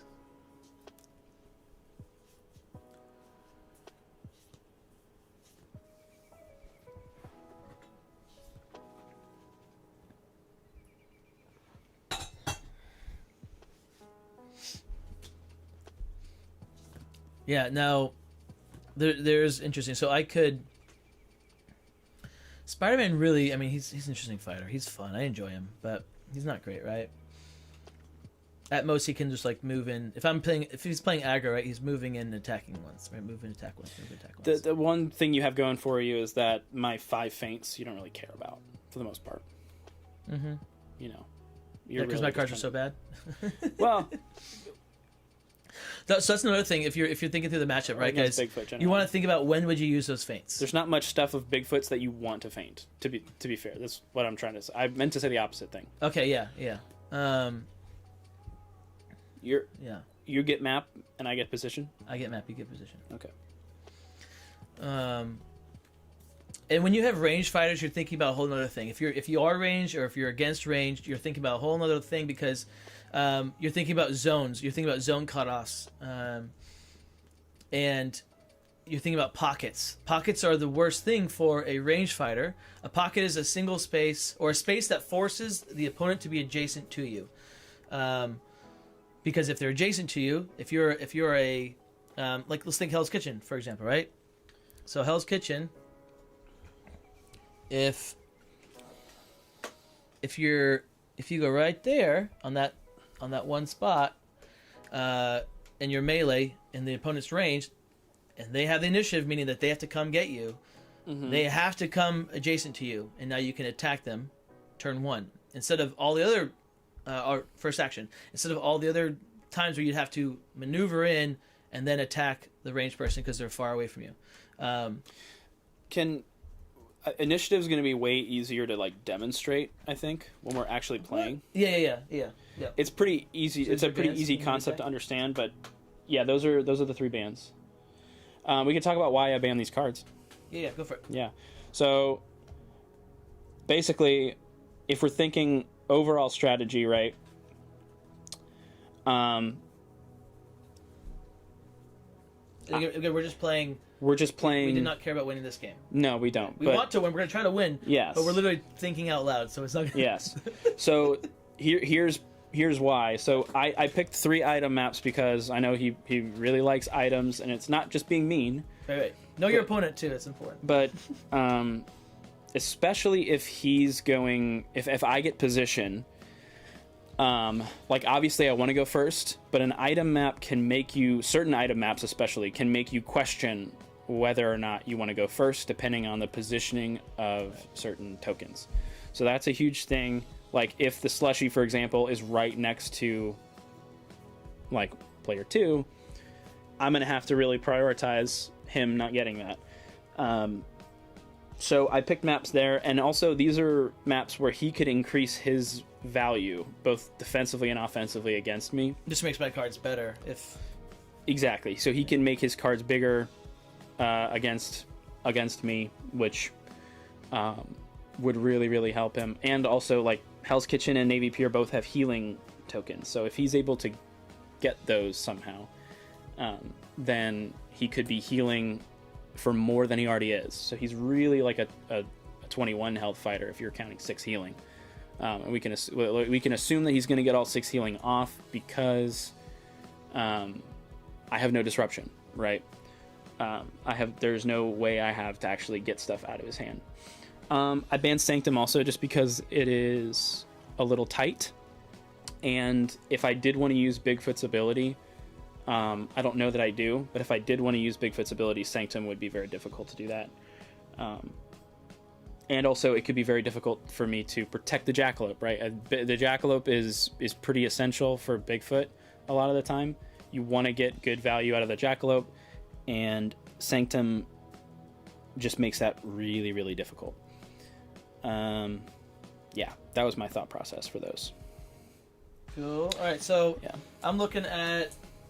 So, by the way, the Raft is not a good map. The Raft is actually very good for Jackalope because he can do the scheme and then attack right away. And you can also get a pin, which is interesting. So it's not very good. This is interesting. So McMinnville is interesting. It's so big, right? So far away from 1 and 2.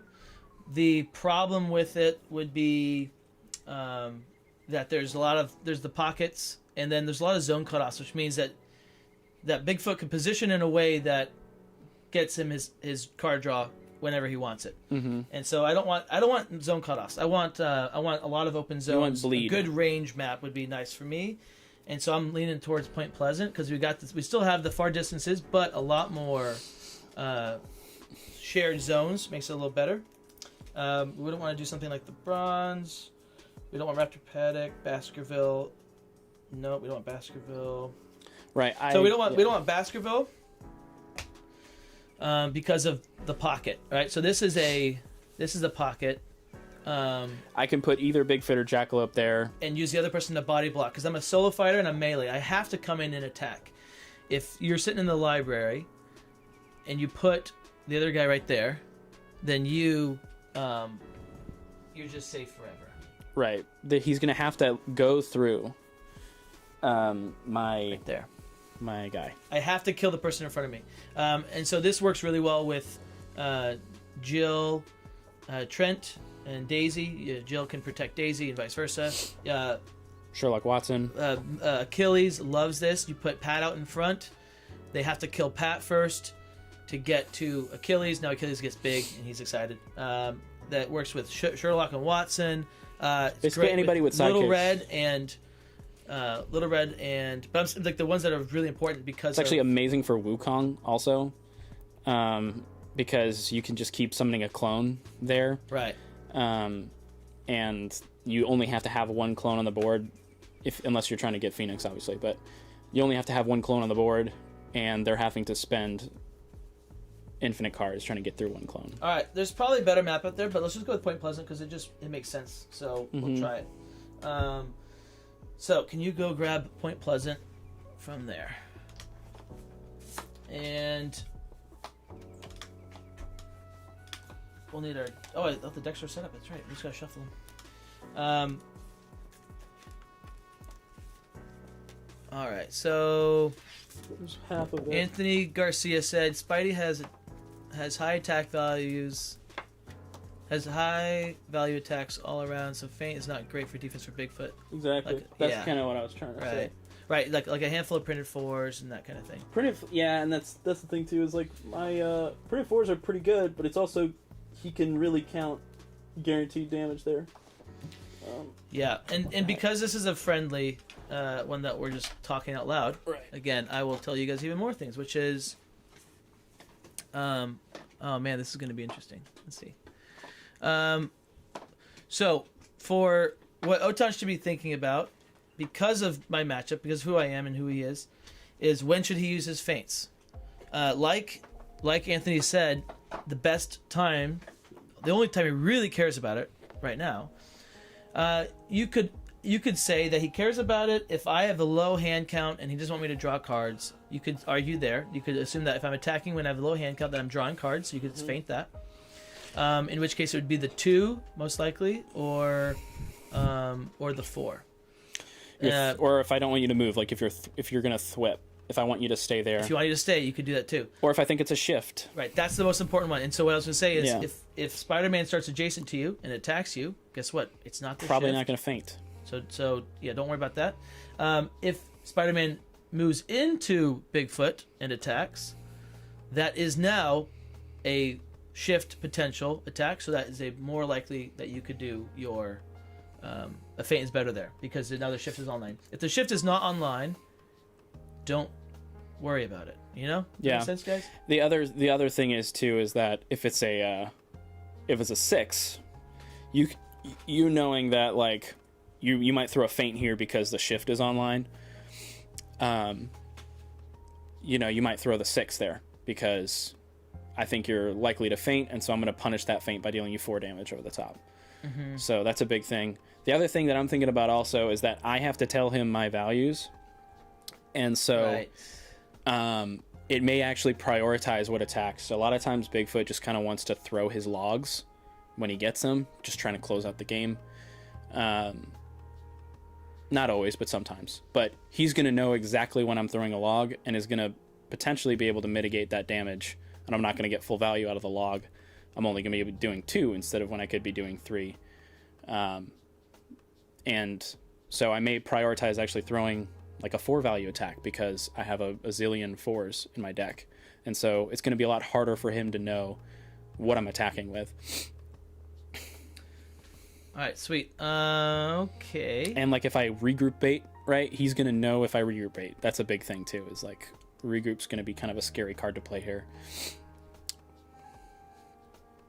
I'm try to make this a little better here for you guys.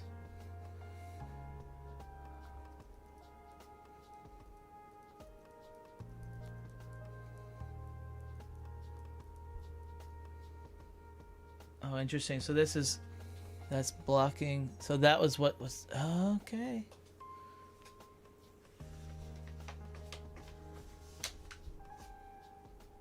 Helps a little bit. Alrighty. Let's rock and roll. I'm not gonna even suit up because this is such a casual. Yeah. You want to go first or second? That's an interesting question. So, on a big map like this, you actually are making me consider going. Right. So here's something that happens. Right. I obviously chose this so that he can't come get me turn 1. So now what you have the opportunity to do is turn that on your opponent's face if it backfires. Now, do I care? I don't know. We'll find out. Mm-hmm. And then so that's always something you have to think about. Everything that you know, your opponent knows. Usually, assume that if you're in competitive play, right? Everything you know, they know, and so then the game becomes what do you do knowing that information, and then you start getting mind games, and it's like, okay, well, I know you're going to do that, and you should play this card, so therefore, like, I won't play that card because you know I have to play that card. Like playing a regroup when you have a full hand of cards, it's stupid, which is why they never expect it, which is why they're throwing their blah blah blah, and then you can get that fainted or whatever, right? Like those kinds of things. Yeah. Oops. Understanding the optimal play for the opponent is really... That's how you can win games. That's how you can pull wins out. If you do something unexpected. But you have to be against someone that knows what they're doing. If they don't know what they're doing, then there's no reason to assume that you're throwing a regroup, because why would you do that? Like they don't know. Or why would you not do that? All right. You gonna put the thing on my thing, or are you gonna just know my hand? I'm not gonna know your hand. I will block it. How casual are we talking? Ooh, so casual. Oh, we're choppy. Hey guys, how we work? It's still pretty cool. I think that fan's working. I think so. But also, we just went to this. It is still choppy though. Also, guys, when it was freezing a bunch, that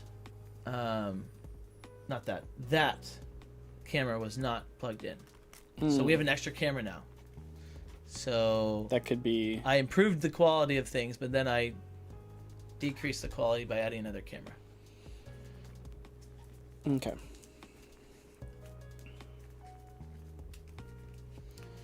All right. Next thing you have to think about, guys, in the game is what are you mulliganing for? What are you wanting in your opening hand? He's going first. I'm going second. Oh, I didn't count this out. 1, 2, 3, 4, 5. So yeah, I didn't actually. I definitely could. I did not count it out. 1, 2, 3, 4, 5. Yeah. So I would not have chosen this map again, but that's okay. So in that being the case, he's probably mulliganing for Jackal of Horns, is what I'm thinking. And since that's gonna happen to me, I'm gonna mulligan for my 6, and I'm going to murder the Jackal of Horns. If I murder Jackal of Horns, it saves me 4 damage and him 2 passes, which is cool. It's a huge 'cause you thing. can't play a pass if your guy's dead. But at the same time, Jackal can live against anything, which is crazy. He's very tough. So maybe I go for my. No matter what, if he's attacking me, I don't know. 1, 2, 3, 4, 5. I kind of want to. I think I'm fine throwing my big attacks into Jackalope just to kill him.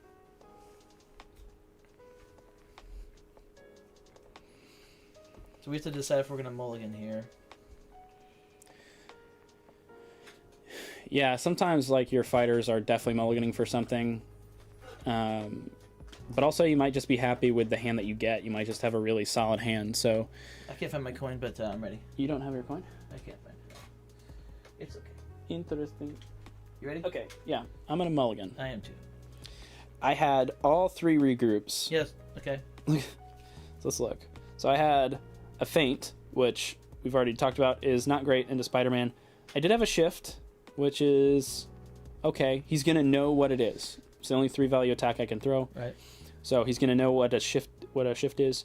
But then 3 regroups is not great. I would have been okay maybe with 1, but against Spider-Man also it's very ineffective because he knows exactly what's gonna happen. Right. And I actually want to keep this in, I think, potentially, but I forgot. I was so focused on just finding red, but I actually like this because Spidey's sense, if Jackalope came in and attacked, I would know if I could play this and draw 2 cards, which is very cool.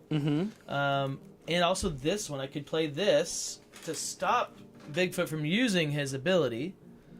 Your opponent can't draw cards this turn. Yeah, that's very cool. So then he'd be stuck at the 4 cards, but I think I'd use this over that though to get the cards up. And then I could, because I just don't have the damage to attack you with. But if I top deck the 2 cards, see what I top decked with 2 cards, counter attack, and a disarming shot. So disarming shot's interesting. I could have thrown that That's a lot of card draw. first. Yeah, so I forgot he has a disarming shot. That could be. that's also when I said the 4. I thought you meant thwip. That's a 3. No, thwip is a 4. That's not a card draw. I understand. I'm just saying that would have been one of the cards that I may want to feint Okay, because of the movement. Gotcha. We could have had that conversation. That's like a who's on first. Yeah. All right, here we go. Come on, give me better. Give me more better. Oh.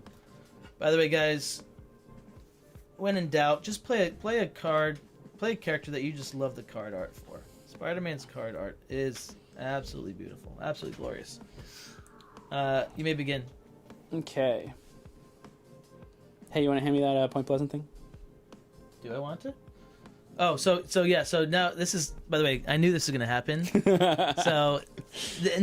And I'm fine with it. I knew this was happening. This is gonna help all you guys out. Okay, it's gonna help O-Town. It's gonna help you guys out with your knowledge of center stages and things. You may here. You wanna? Where do you want it? Right here? Does this work? No, it's okay because we're gonna be playing our cards there. Well, but they can see it too. Okay. So, as you can see, this one, this one, and this one are all center stage. But that doesn't make sense. From melee. Is that right though? 1, 2, 3, 4. Yeah, because it depends on where the fighter is too. Yeah, but yeah. So I guess that as far as where you'd want to go. 1, 2, 3, 4. Yeah, it's 4. So it's these 4, which is interesting because you'd think it would just be this one. And then the range, of course, for range 2, center stage would be this one. Mm-hmm. Okay, so I'm gonna maneuver. Center stage means, it's a space where a lot of times when you play the game, right, you're just chasing. When you first start the game, you're like, oh, I want to go get them. Let me go get them. And so you just chase, and you end up next to them, and then they hit you maybe, and then you hit them, and it's like you're just hitting each other. Oh, cool. Mm-hmm.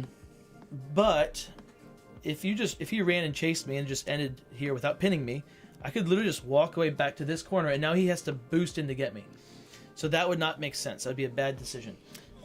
Setting up for a position, right. yeah. Center stage is making it so that you can easily attack the next turn from any space. No matter where they go, you're going to be able to get to them within X amount of spaces because you are in center stage. I'm going to take 1, 2, and I think 3.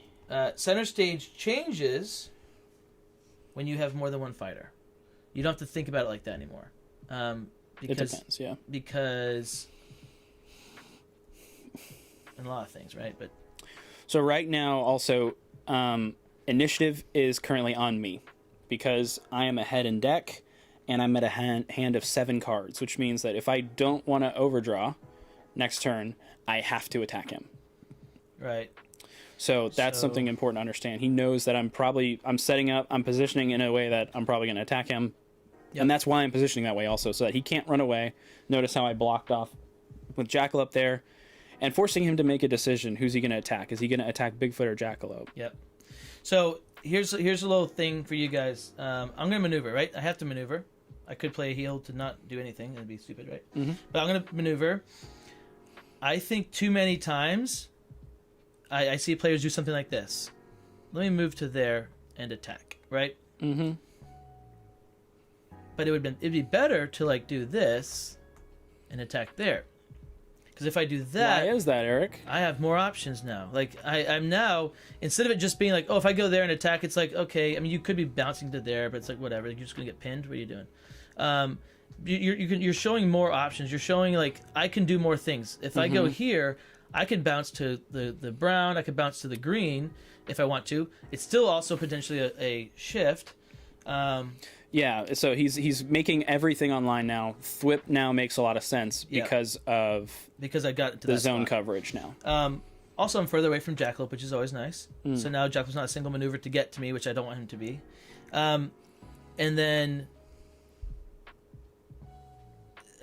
now here's something interesting, right? If we weren't talking out loud, I would almost guarantee that he's going to play a feint here, or an imagination or whatever. But because we're talking about it, it's not going to happen. But this would be a good time to throw a 6. You could throw a 6, guarantee yourself 3 damage, potentially 4. It'd be pretty cool. But we're talking about it, so I don't know how we're going to be doing combat. Yeah, but he also might be mind gaming me now. It's just, I mean, it's casual. It's fun. Right. It's mind gaming me. Well, and also, do I want to attack you is a question. Right. Right, because you have to come in like we talked about, but also you don't really have to because of the things we talked about. I think this is the play. The play is the thing. I'll attack. So yeah, like he said, at this point I have to consider all attack options, knowing that a shift is a solid attack that he could throw. That's a 5 value. I could try to call out the shift, but I also know that the 6 here would be just anytime a shift is online, a 6 is also a fantastic play because of the potential punish. That 4 damage is a lot. So I think what I'm going to do, I'm going to play Pause. Just it has nothing to do with what you said, because I should not have played that card, because if we think what is coming, right, think about what's happening. If we think what's coming, which card is more important? I think that this card is more important than that card, and so we want to throw that one because we think it's going to be either feinted or potentially full blocked. feinted. Right. So Yeah. definitely should have thrown that card. Yeah. But throw your thing. So I am going to play. If the hand was different, if our cards were different, then I would change that. Mm-hmm. I do think here, I wasn't originally, but I think I am going to feint. Okay. Not because of what you said, but because I have a high health total now, and so I have a little bit more health to play with. It's a little bit less risky to play a feint here. So I am going to keep him next to me, which is awesome. But I am going to take 2 damage, which is a pretty good trade all the way around. Yeah, I'll for take both of 2 us. damage. 2 damage is good. If I can find 2 damage with my 4s, that's pretty good. Because I don't know how I'm going to find enough damage to kill you. All right, and it's your turn. Okay. Just remember that when he attacks, he has to tell me. I do have to tell you what it is. So, let's see. I am going to go ahead and play a Jackalope Horns. So, okay, pause before you do that. So, he's at 6 cards in hand. I have 5 cards in hand. Always be looking at your cards. Your opponent's hand size. That's a huge thing. And we'll get to reasons why that matters. But he's at 6. I'm at 5. If he double maneuvered away, he's at 8 and he overdraws. So he has to come in, right? 6 is the number you want to look at. Not necessarily has to, but is it would be bad. Yeah. I'd be losing a card for no reason. Right. Now, he could do this. He could horns and then walk away, which is interesting. That'd be like full on committing into the like fatigue-ish kind of strat here. Mm-hmm. But you're hornsing. What are you going to do? Yeah, so I'm going to horns. So I'm going to move the jackalope 1, 2, 3, 4, 5. Although I could have just gotten 1, 2, 3, 4. Mm-hmm. Yep. I'm going to go there. All for the theatrics. Yeah, we love doing that. So we're going to do 2 damage to Spider-Man. Yep. Oh, and I'm at 23. You are at 24.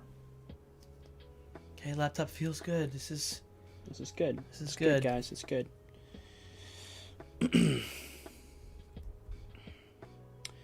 And then we are going to... Interesting.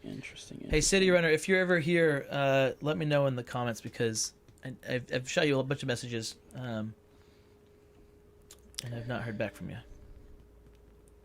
We are going to attack you with the jackalope, and we're going to attack you with a 1. Oh, I was going to say a 3. A 1. Cool, so he's just going to attack me and draw. I will take the 1. I'll let you regroup here. Sounds like you don't have a bunch of cards for your fellers. And draw 2 cards. So that's kind of cool. Take a damage. What am I hearing right now? You heard that? Could be something outside. So I'm going to draw 2 cards. Is there ever a scenario where you overdraw, take cards, and choose to discard at the end of your turn? Yes. Yes. There is, absolutely. Uncle Mike. So this is where you want. So what you're always factoring in is how many cards are in hand from both players, how many cards are in deck, how many passes are in their deck, how much health do I have, how much damage do they have to deal still, how much damage do I like. We're not like you're not crunching the numbers where you're like, oh, I know the exact things. This, it's like whatever.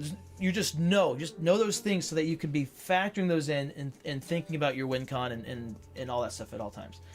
When you start to actually crunch the numbers is when you're getting down to the end of it. When either you have like, okay, if they throw this card, I'm going to lose, or if I throw this card, I'm going to win. Once the win cons start really opening up, like the path to victory, you're going to want to start really thinking through those things. But you're not... Players will not expect that. I will say that. And your opponent will not expect you to go to 8 and then overdraw. Mm-hmm. If you do that, then I've done this many times in games. Many times in competitive play. Which is... And this is why it's always important to not... One, if you guys watch me play, I never... As much as I can, I don't think out loud. I don't say what I'm actually thinking. I don't say what I'm feeling. I don't say any of that stuff. You always want to appear calm, cool, and collected. And what I'll do is I will maneuver away, right? I'll double maneuver, overdraw, discard a card.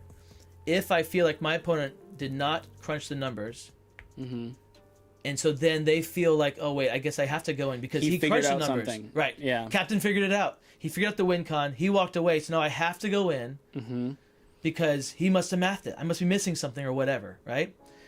Now, it could be that I did crunch the numbers and that I know I'm going to win if I do that. Or it could be, I don't think that you crunched the numbers. And I think that you're going to think that I did, and so then I can walk away. Again, that goes with all like the mind games that you can add in this game. The other instance I would say is that overdrawing and boosting away. Like, say you are playing against a value fighter and you know that they need to be able to play their cards or get to you in order to win. That overdrawing to boost away is actually... it can be a really good play there because you can create so much distance. I'm going to attack Bigfoot. You're attacking Bigfoot. Yes. What's the value? 6. Ooh, that sounded confident. All right, we're going to play a skirmish. Okay. No, 6. Ooh, okay, so that's cool. Why did I tell you the actual value of my card, you crazy? I don't know. Because you... So crazy, it just might work. It just might work. I did tell you a 6. I was hoping you were gonna think it. Yeah. So here's again, because we're playing this weird telling everything thing. I threw that disarming shot. Last turn, I wanted to draw cards with it, but then last turn he played a regroup and drew 2 cards. So this turn, I don't want to draw cards with it. If I had drawn cards with it, again I deal damage, which is why I attacked Bigfoot, not Jackalope. But him full blocking, me not drawing cards, cool. I'm just going to further cement myself into the plan of I think we can win this game through fatigue. So I'm starting to open that up as a door, as a possibility, because he's already played a regroup. I'm already drawn. 3 cards ahead in and deck. he's not drawn from his ability once. Yeah. And so you get to do a skirmish. What do you want to do? Yeah, so in this situation too, this may be kind of obvious, but in this situation, pushing him away with the skirmish is probably better. Skirmish is always a safe play. Or usually, especially against Spider-Man, it's usually a safe play. So skirmish, it's going to be better here to push him away instead of moving Bigfoot away, because now I can get him away from Jackalope as well. So I'm going to push him, and I'm going to push him to a place where he can't readily escape. So I think probably there is pretty good.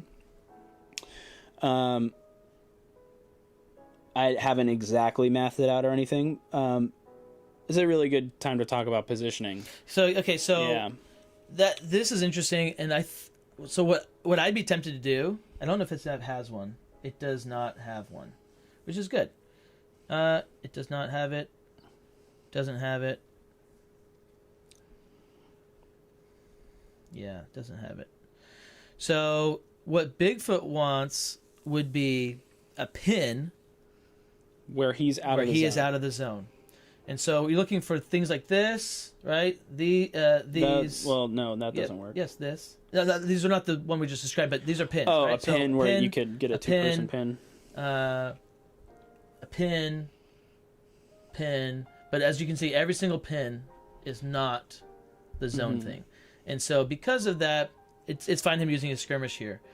If not, you want to save your skirmishes and things so you can actually catch that. If you can look for it, so you try can to isolate that spot on the map and then plan it out. So if you can force him to come in to get you, you can set that play up. And then you could be drawing every single turn, attacking every single turn, and you would just absolutely annihilate your opponent if you could set that up. But that did not happen. We don't have that on this map. Good map choice, Captain Crockpot. Yeah, so I think it's not going to be super consequential no matter where I put him. I think I am going to put him here. Just because if he's trying to escape away from Jackalope, it's going to put him potentially very close to Bigfoot, which you don't want to end next to Bigfoot. But at this point, it's going to be harder for him to escape out these directions, right? He's going to either have to maneuver and boost. And then I'll maneuver my last action. I'm going to go... so here, ready? Places I don't want to go. The things I don't want to get pinned, right? Make sure that wherever I'm going, there's 3 lines from it. As long as there's 3 lines from it, I'm not getting pinned. Now, it could be a soft pin. Like, if he did this and this, right? This would still be a hard pin, but if I went there, he could still pin me. It would just be an overtime kind of thing. So I don't want to go somewhere like that. I don't want to go there. I don't want to be adjacent to him. I don't want him to attack me twice. So I don't want to go there. I don't want to go there. I don't want to go... there. You don't want to go anywhere. I don't want to go anywhere. This seems like a good spot. This might be the best spot. Right here or there. And he can get me from anywhere, so it does not matter. So, this would be bad kind of because he could go there and then attack me and get... So I'm going to go here because now he cannot do his ability when he attacks me. Mm-hmm. Now, he could send in the Jackalope and do his ability, which is totally fine. But that's online anywhere. Hey Chris Gibson, this is for you, man. Check this out. You're in the Icepack Gang. Icepack Gang. Welcome. And then also somebody make a sticker. I believe there's 3 members to the Icepack Gang right now. I believe it's Chris Gibson, Inkmaster is in the Icepack Gang. Welcome to Icepack Gang. And then what's the name I just said at the beginning? I told him to message me. Whatever. I'll remember it again later. City Runner. Icepack Gang. All right. Your turn. All right. So I'll draw for ability, actually. So we're at 5 cards. 5 cards in hand. 5 cards in hand. I've got 2 cards in my discard. He's got 4 cards, and it's his turn. So this is looking pretty good, except again, he has those passes, guys, and his passes deal damage. Which is something you definitely have to factor in. Mm-hmm. Because in that way, it's sort of actually functioning as a double pass, depending on how you want to do your math. So I am going to maneuver first action. Oh, Chris liked it. Ass packing. It's pretty cool. I'm happy with it. I'm very happy with it. I want to have some kind of like, like in like Twitch where people do like the whatever it's like following or whatever subbing, whatever it's called, where like the graphic comes up, it's like this person just Yeah, they subbed for 3 months or whatever. Yeah, exactly. Yeah, I want it to be like that, but that doesn't exist for my thing, so I have to custom make a little video that I pop up like, here. I got a bunch of quotes I was looking at. I'm gonna attack you with the jackalope, and I'm gonna attack you with a 4. It could literally be anything. All right, so Jackalope's coming in attacking with a 4. Disengage. He doesn't want to throw his purples. He should not be throwing a purple here, so it should be the disengage. If it's a purple, I'm happy because that's just a big defense, but it should not be. So disengage. What do we care? Do we care?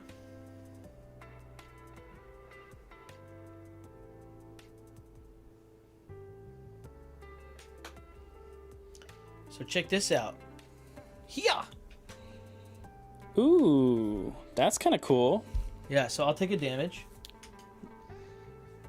But then I'm gonna go here. Hiya, and stop his card draw that he was gonna try to do. And now he has to move away from me. Well, he can still be next to me, but Jackalope. That's really cool. Jackalope must move, right? Is it a must or is it a may? Must. So if it says choose any space in the, or choose an empty space in the fighter zone, place. Ice Packers rise up. So I have to move. And I do think that Jackalope is like a prime target. He's going to give me a lot of value, so I want to kind of keep him. I definitely don't want to place him next to Spider-Man.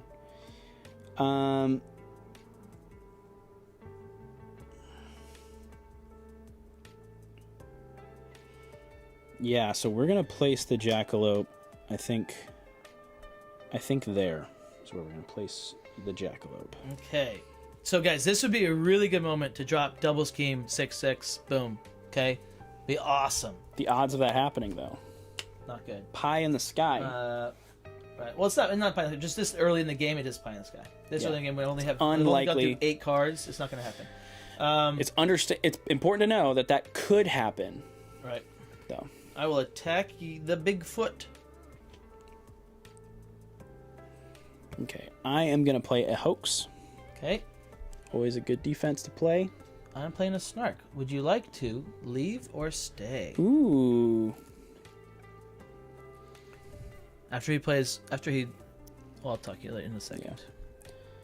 Yeah. I am actually going to leave.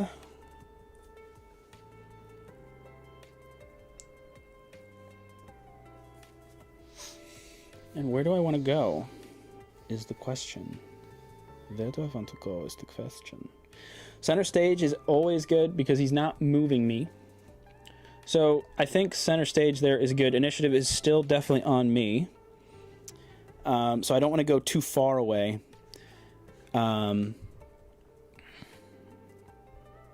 So I think we're going to do that. So it still puts me within spitting distance of him, but also he's not going to get his card draw effect. Right. Which again, guys, that's either good or bad, depending on how you look at it. Right. I'm happy with it. I'm fine.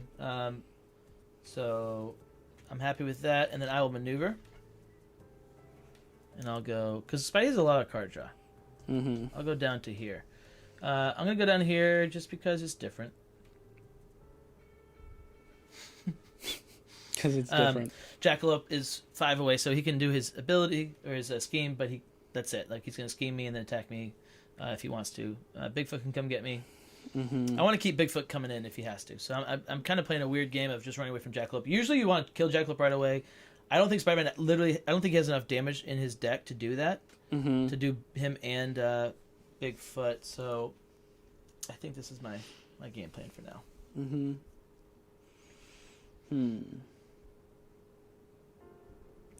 All right, so we're gonna maneuver.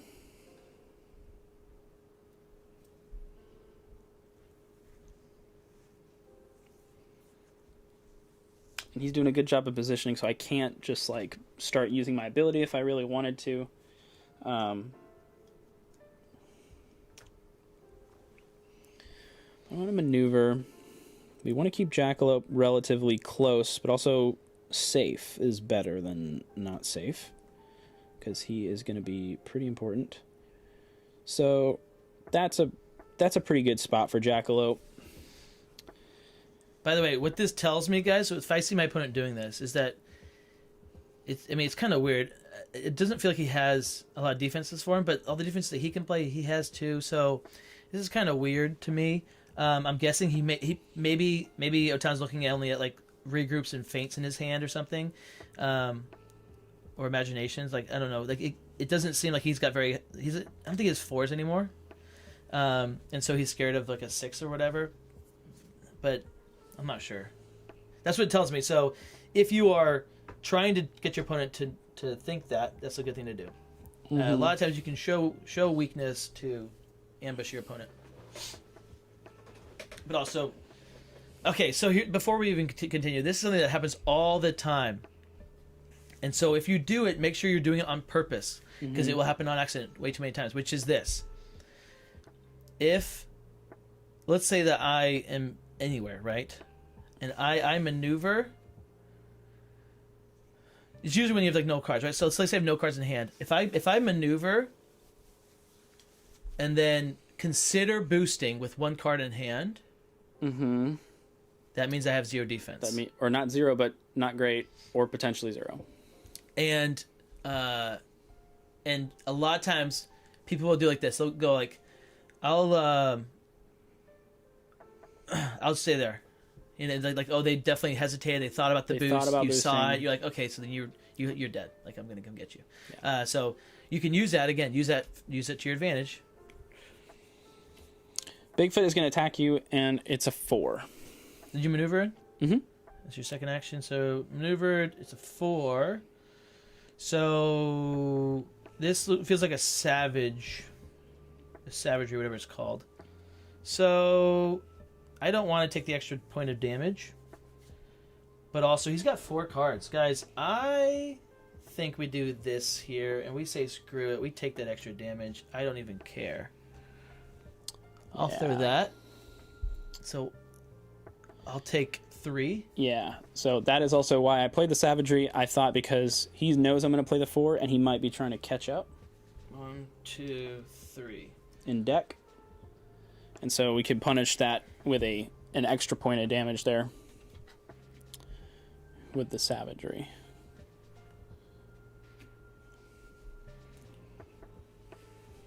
Okay.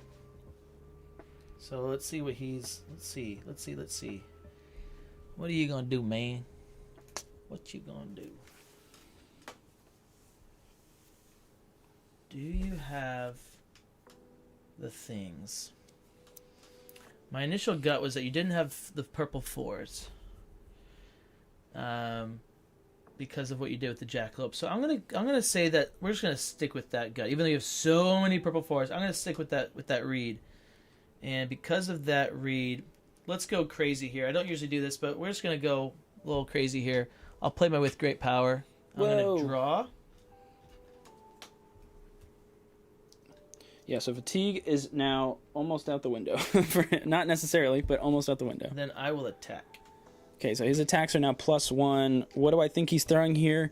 Probably his 6, because he's going to try to keep me next to him. He's gonna, if I try to escape with anything, he's gonna try to pull me back in, and especially if he thinks I don't have purple 4, a 6 here is a huge punish. I am going to hoax though. Dang, it's the only card, literally the only card, guys, that we were cared about. Yeah. So the hoax is the only one, because skirmish, even if he had 1 combat, couldn't have gone away from me. That's pretty cool. But hoax is bad. So I'm going to take 1 damage. Yep.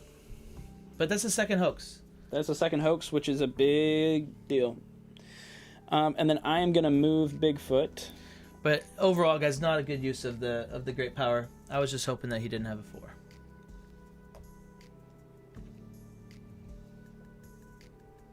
4. Where are we going? So ideally we want to put him in a position where, although on this map, once again, he did a fantastic job picking this map because it is very hard for me to get my ability if I want it. I am going to go 1, 2, 3, 4. We're going to go there. And then I must place myself. Let's go there. And what I'm going to do is I'm going to start putting pressure on him. Because of what just happened, we're going to put pressure on him. And so I'm going to walk up to him. I'll maneuver. I'll walk up and make him want to do shenanigans. And actually, since I don't need a first action attack him, but I want him to double maneuver. So we'll do that.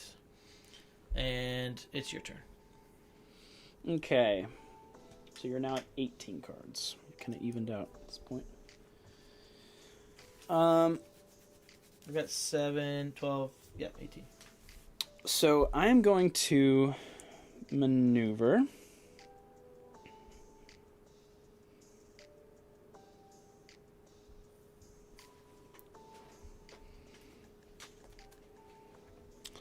That's pretty good. 1, 2, 3, 4. So he'd have to boost there. That's what I'm thinking, right? Is I'm positioning behind the jackalope. He can either go and attack the jackalope, which he does not want to do. Because that's just basically extra health for Bigfoot if I force him to go through the jackalope. If he does want to get to Bigfoot, I'm going to force a boost, which is cool. And I do think that he wants to get to Bigfoot, ideally this turn. And because I have jackalope kind of positioned at this crossroads, where it's like kind of 3 sections, I can kind of use him as a... You know, depending on where he overcommits positioning-wise, I could potentially punish that by just using the jackalope to shut off this passage here. So that's kind of thought process there. And then I'm going to maneuver again. Alien, we both love the artwork on it. I'm a big fan of the way it looks and the style and everything. But not everybody thinks that way. But I'm a big fan of it. Looks beautiful. So I went ahead and maneuvered twice, and I am not going to use my ability. Okay. So what that tells me, guys, is that he has a defense to survive, right? So he has probably a 4 and a feint, or just as an imagination, probably an imagination. I will maneuver. So now I do have choices. I can go in and boost into attack.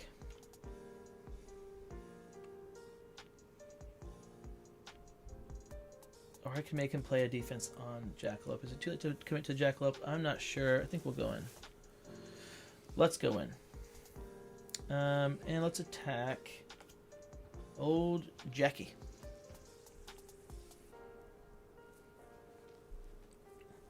I wouldn't usually advise doing this as well, guys. This is... sometimes you have to just do whatever you can. So attacking Jackie here, we're using value... And I'm now like kind of shifting, but like he said, if he does this kind of thing all game, I will always be having to maneuver and boost to get to him. To get to me, yeah. And so that would be you. At some point, you have to kill a sidekick, really. Yep. And so you could argue that I could have tried to do it earlier, but I'm happy with the damage I've gotten so far. I haven't thrown 6s yet, so we have some damage coming. So to me, honestly, too, I do think he's probably saving his 6s for Bigfoot. Now, he hasn't played any yet, so he could be trying to bait out a feint here and try to do a lot of damage to Jackalope, which would be very unfortunate if he was doing that. I do think, though, this is a prime momentous shift attack because you're not overcommitting too much damage into Jackalope.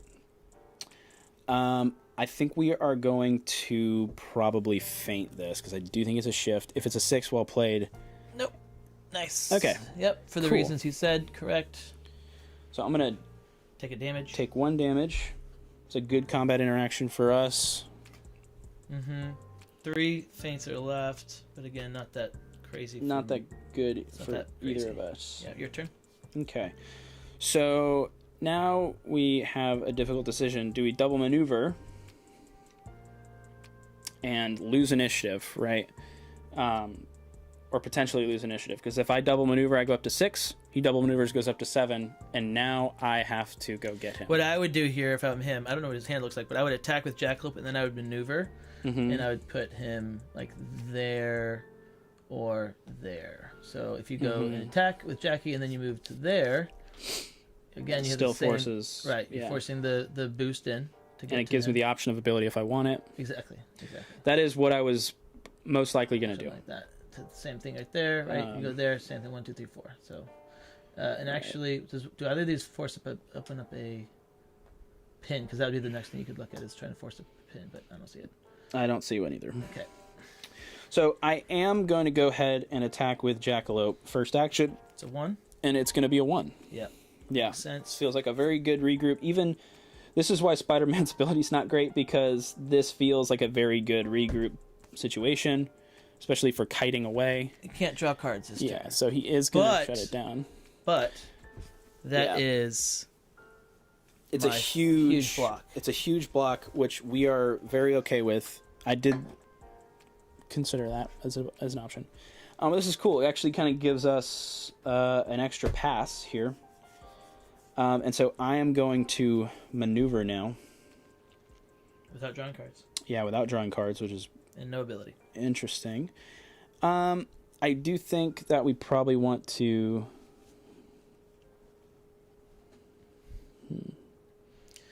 Let's try that. Yeah, the art is like it's a very similar in the hand drawn sense of it, but it feels different to me. It feels like a different artist to me. I don't know if it is, but it does have that hand drawn style. And also thought process, guys. The reason I went here instead of there is because I could potentially force him even out of position even more. So if he did try to get to Bigfoot here, right now he's all the way at starting position, I can now safely double maneuver away and be very, very far away, as opposed to here, which is closer to center. I'll maneuver.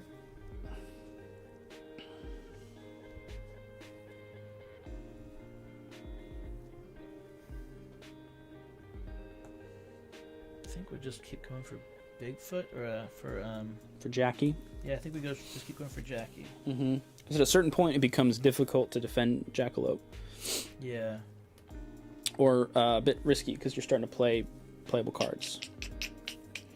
I'll attack with this. Okay.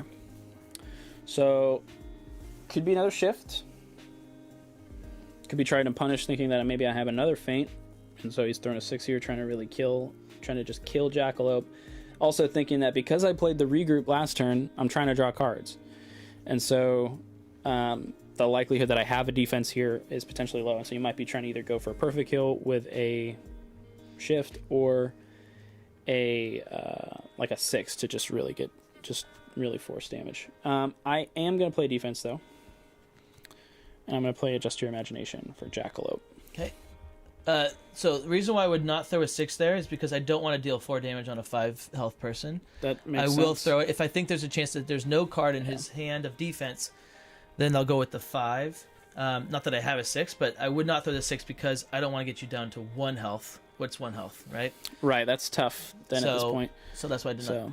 Makes total sense, and shift also likely target and great. And another very good combat another interaction. feint cancel gone. All right, and it's your turn. So no, 16. Well.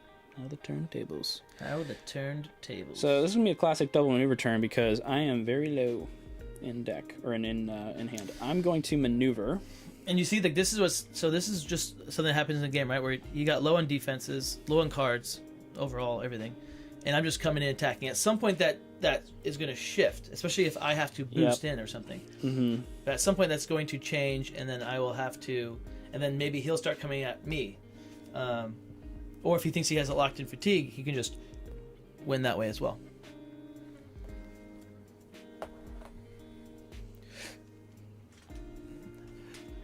Cool alien. There. Yeah, Chupa looks pretty cool. Looks very gruesome. I'm gonna maneuver again. I think here So we're going to take center. So he has enough cards to survive, and he's happy with them. That's what this means. 1, 2, 3.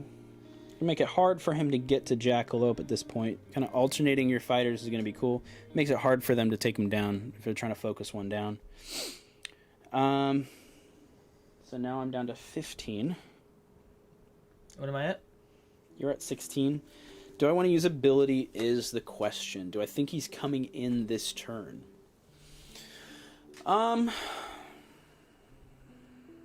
Probably not. I would have to say no if I think he's coming in this turn. But you never But know. now. Ooh, that does change things. I guess the other question is, am I okay with him coming in now? I do think he's probably...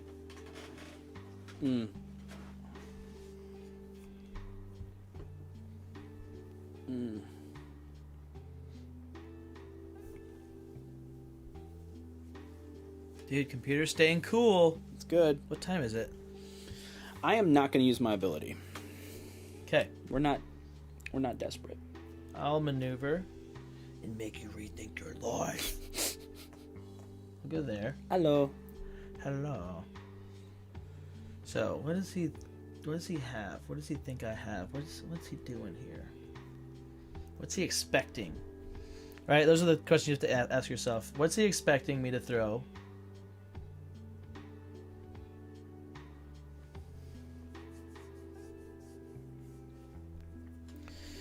Because there's a lot of layers to this, right? If he had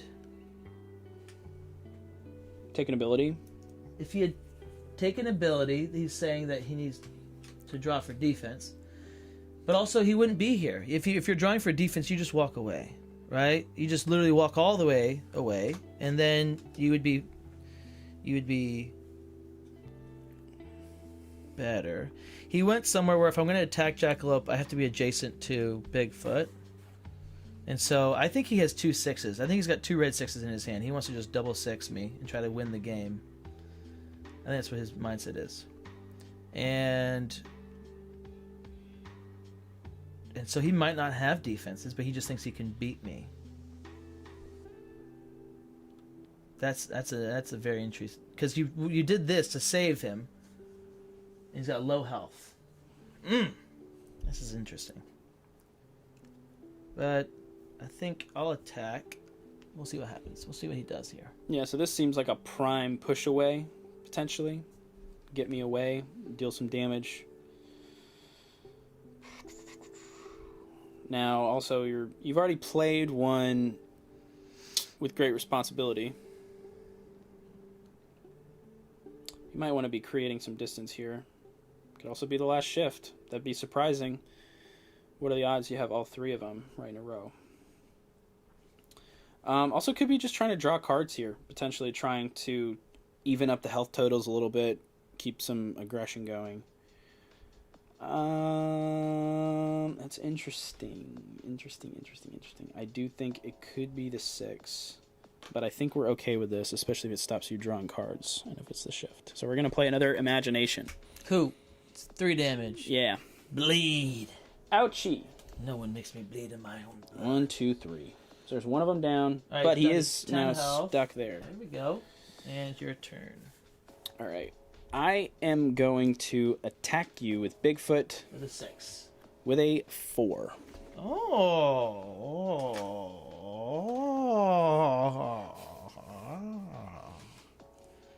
But why would you do these? Why would you do these? This is funny. I mean, we really aren't. We're not trying to win at all. So, or I mean, we're trying to win, but we're not trying to hide anything at all. Okay, so I think that he thinks I have 1 defense in hand. He's gonna throw a savagery and then a 6. But why would you think that? There's not. It doesn't make. I don't understand. Maybe you just try to attack and then walk away. What is the place? What is the meaning? Yeah. So the other thing is too. Spider-Man has pretty limited defenses that can deal with the 6 effectively. I'll throw that. Yeah. So excellent wall crawler there. It was a savagery. So I'll take 1. We're gonna deal you 1 damage. And you're gonna get to Bounce place away. yourself next to me. No. Oh, okay. But it is going to avoid the savagery damage, which is really good. which is really good. Where to? Und Where to? Und where to? Whoa. Hello. Hey, Spidey. All right, your turn. Your second action. Second action. I think if I don't talk about those sixes, I think he throws them. If you have them, dude, you don't have two red sixes. You got two red sixes, don't you? You got one. You got a red six by this point.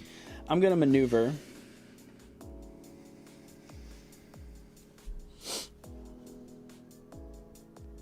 You gotta draw, man. You're running out of defense. I'm attacking you all day.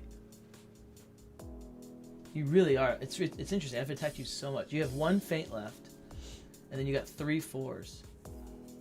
That's wild. You're just sitting on a ketchup and mustard island over there.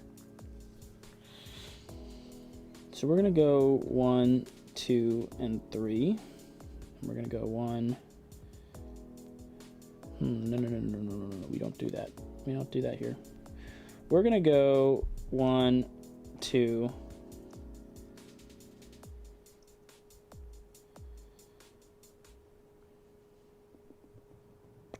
3.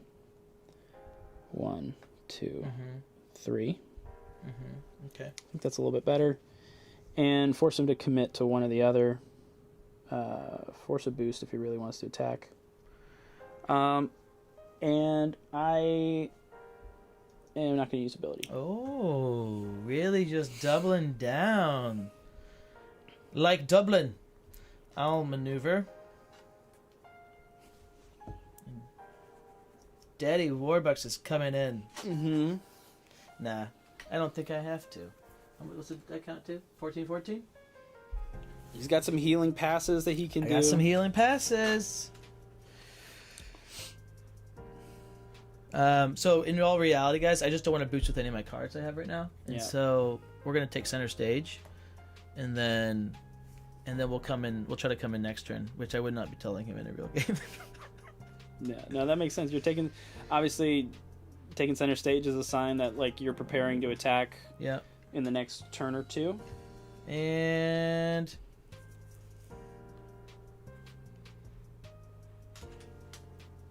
have at thee. Okay.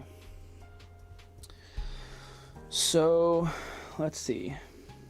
I chose this space because I can go this or this. All right, this is a good center. Like these are all mathematically center, but this one just feels a little better. So we are going to maneuver.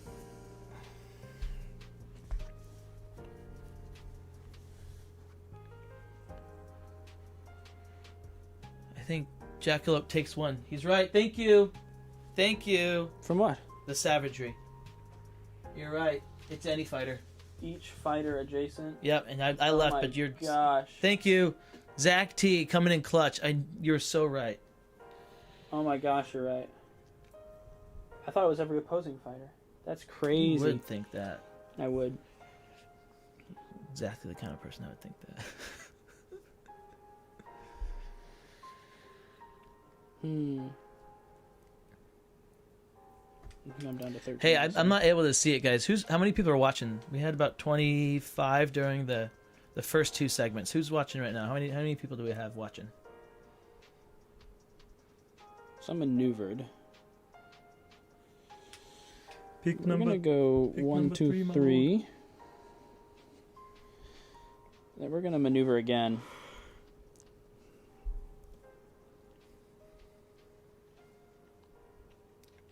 If that fan works,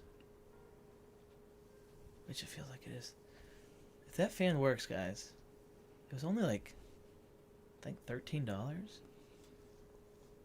Hey, 18 people watching. Hey, hello, 18.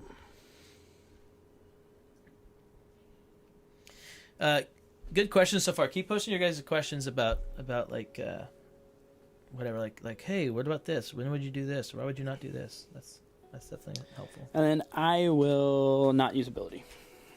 Your turn. And so it feels like he's either. Oh, guys, I think he's just sitting on a bunch of ketchup and mustard, but not like Bigfoot's not gonna die, but he just wants Jackie to die. So maybe he's got like the last feint and like a regroup in his hand, and then some of the schemes or no, because you dropped the schemes. Maybe you top deck the skin the last thing. I don't know what you're thinking. What's your plan, Stan? Or are you trying to bait? There's a lot of things that could be happening here. I'll maneuver because we're gonna do it.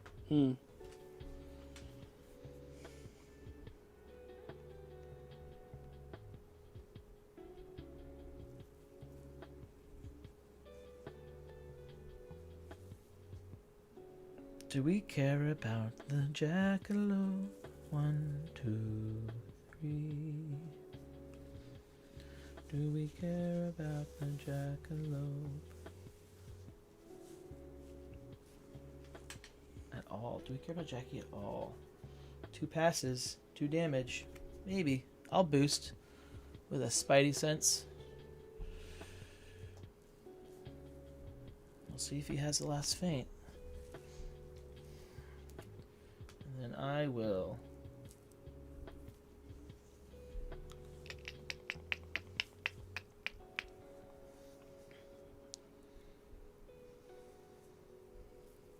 attack.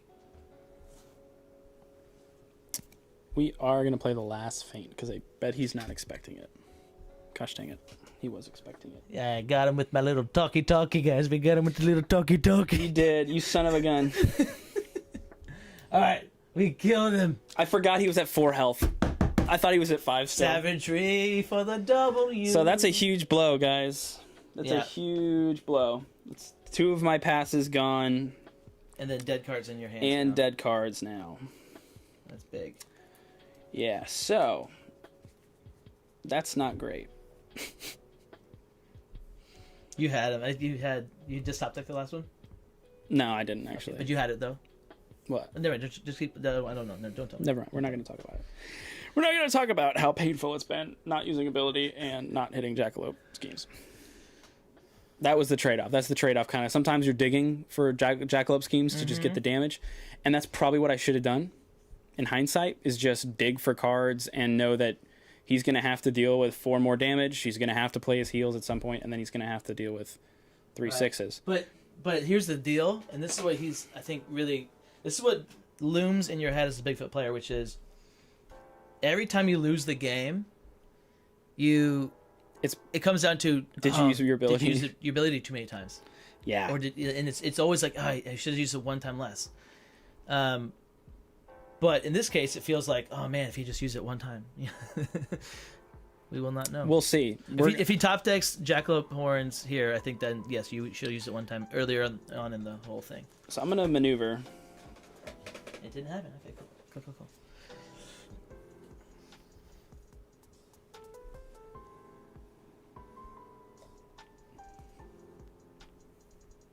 And I'm going to attack you with a 6. Okay. He's grasping for straws here. He's freaking out. We're going to play a perfectly used Web shooters. for the only time I can gain value, which is... So you'll take 2 damage. 2 damage. Which we knew was a possibility. We knew it was going to happen at some point. But it's still 2 damage is 2 damage, you know? It's basically like he played a skirmish into a... Yeah. Web shooters is pretty bad. It's not the best. Not the best card.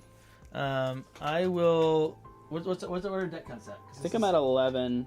Okay. Could be wrong. 1, 2, 3, 4, 5. I'll maneuver. I'm going to walk away. Walking away. Okay? Nothing to see I'm at here. 11. We're going to walk away. I think we can win this game now in fatigue. 2, 3. And then I'll maneuver again. We'll go 1, 2, 3.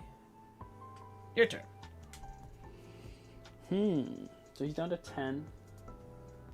So he's at 4 cards. I'm at 5 cards. I'm gonna hit 7. So he's gonna hit 6, right? When he double maneuvers, if he does, I'll hit 7 on mine, and then he will overdraw. He has his passes, of course, so he can use those 2 crashes. But I also have passes. I am going to maneuver.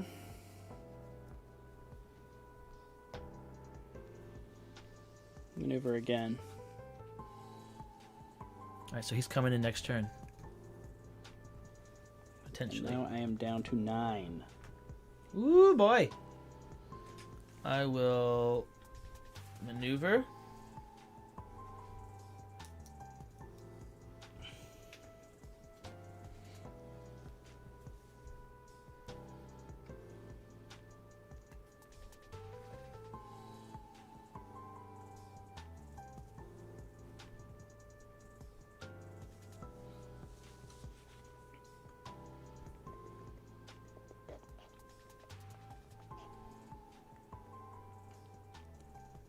I know there's a space on this board that he is 4 away from. Oh, it's this corner now. Yeah, so it's this corner that he's 4 away from at this point. So that's interesting. Although him boosting at this point also doesn't matter because he can just boost with his Jackalope Horns or his regroups, which he doesn't want to throw. So it's not super consequential that I get to that corner. But it would be interesting. It'd be nice to do that, of course. But we can also just make him like run, cover a lot of ground here. So I think we'll just make him cover a lot of ground. We'll go there, and then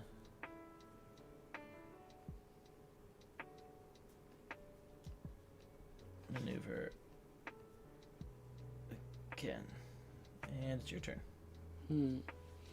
So he's at 7 cards in hand, which means initiative is on him. And at this point, he also knows that I am running out of good defenses. And so, competitively, I would probably want to delay combat. Now, he's got 6 healing, which would put him up to 11.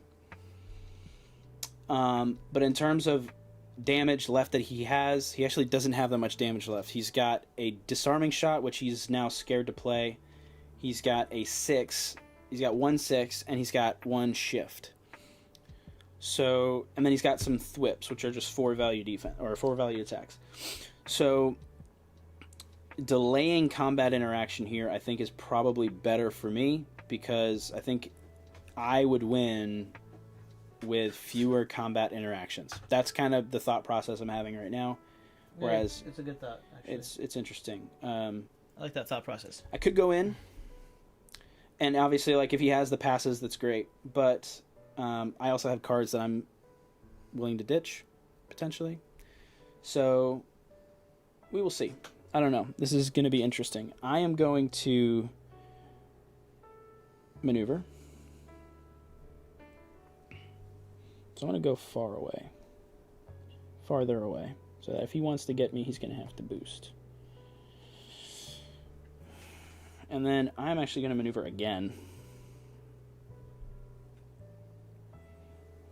And you know what? Let's just say I'm confident. Right. So this is that moment where he overdrew. And now, if you have all day, you could math this out, guys. Yeah, Alien, there will be 2 maps. There'll be 2 maps. So he gets rid of his horns. I have a card to ditch. How many cards am I at? How many cards you got? You're at 8 and I'm at 7. Okay. We both have 2 passes and you can heal for 6. Right, we both have 2 passes, I can heal for 6. So at the end of this, I'll be 11 health, he'll be at 10 health. I'm at 8, he's at 7. So it would be...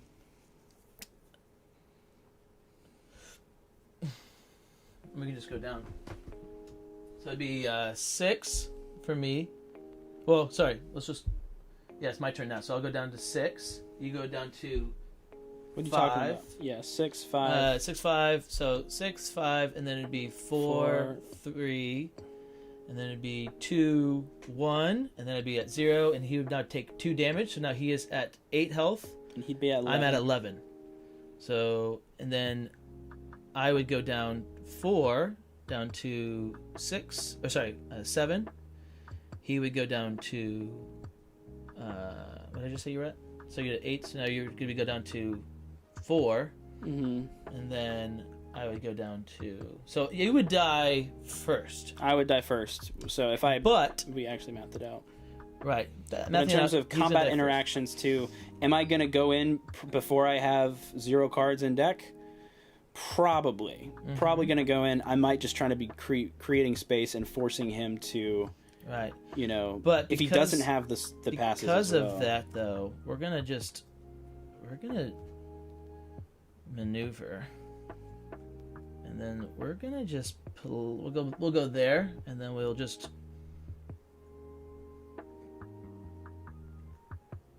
we're gonna friendly neighborhood Spider-Man. Yeah. So we'll just try this, guys. We'll just see what happens. But we just mapped it out, so we know he has to come in. Yeah, so he's got one of the passes.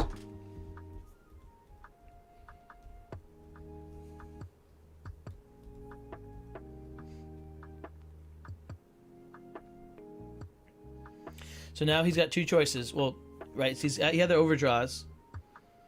1, 2, 3, 4, 5, 6. Yeah, he can't even get to me with his scheme right now. So he has to either play it as just a pass.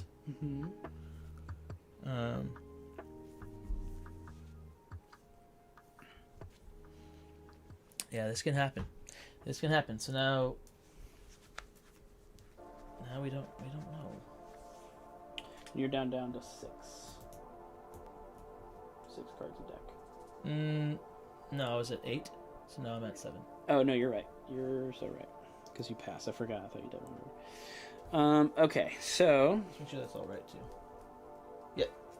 I have 7. I'm going to maneuver.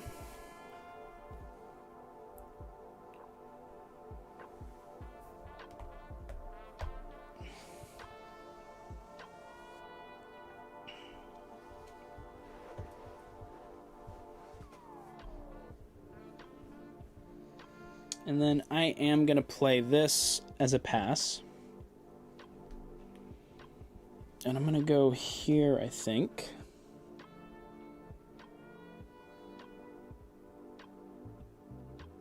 Yeah, we're going to go there.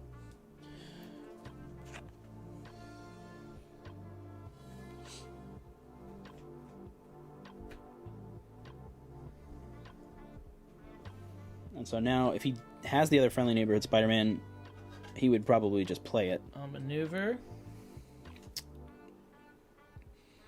But if he doesn't have the other friendly neighborhood Spider-Man, he is going to come in, right? And force a boost out of him.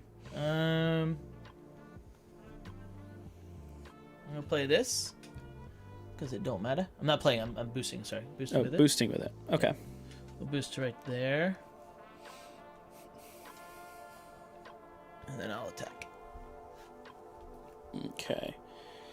So I think this is probably your final 6. To push me away, to force initiative again. Could also be a shift. Be a fine shift. Could be a thwip also. Thwip here would actually be really good.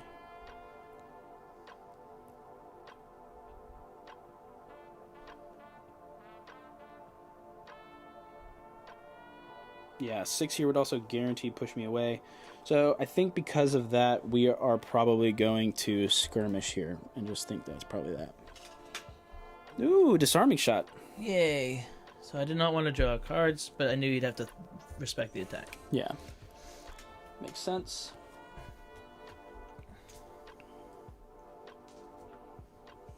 Your turn. Oh, you get to skirmish us if you want.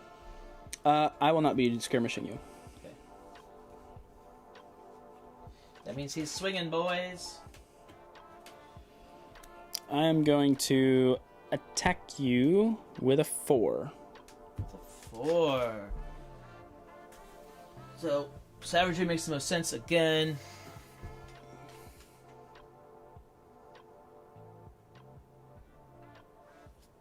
We'll throw a counterattack. Yeah, it's a good combat interaction for him. So I'm going to take 2 damage. Oh, disengage. Cool. So he takes 2 and I take 1.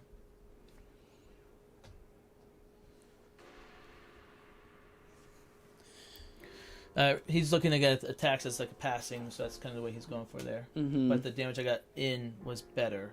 Yeah, the damage he got in was much better. And so I have to place myself now. And I will be placing myself. There.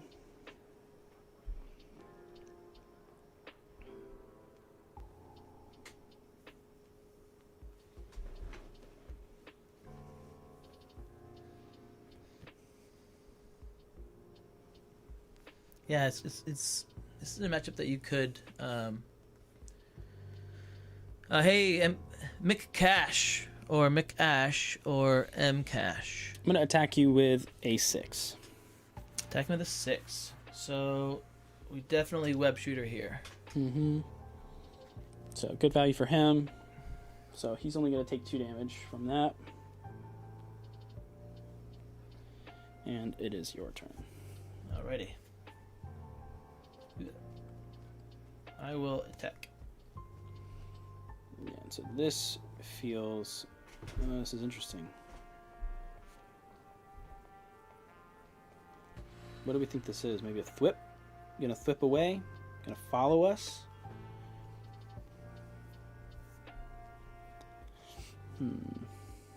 Also could be your 6. I am going to play the last skirmish. Okay. I hope that it's a thwip. Just a 4. But it's Your good 4. opponent can't draw cards. Interesting. So we're kind of just sitting there. He's You wanna baiting out push? stuff. Push or pull or run or anything. I'll push you there. Yourself. That's myself. Oh, you're so right. Yeah, I will push you 1, 2. So sorry, Cash or Ash. We did give thoughts. A lot of thoughts in the beginning, so you have to rewatch the video. At the beginning, did a lot of talking about them. And then second action, I will maneuver. What's the deck count at? We got I think we're at 5 and 6. 1, 6. Yep. 5, and I still have my heal, guys, so that's really good. So we'll go 1, 2, 3, and it's your turn. Okay, yeah, so it's good for him. So he's going to potentially force a boost. Or the last pass use. Yeah. Here. And I think we are just going to go ahead and play the last pass here. Okay.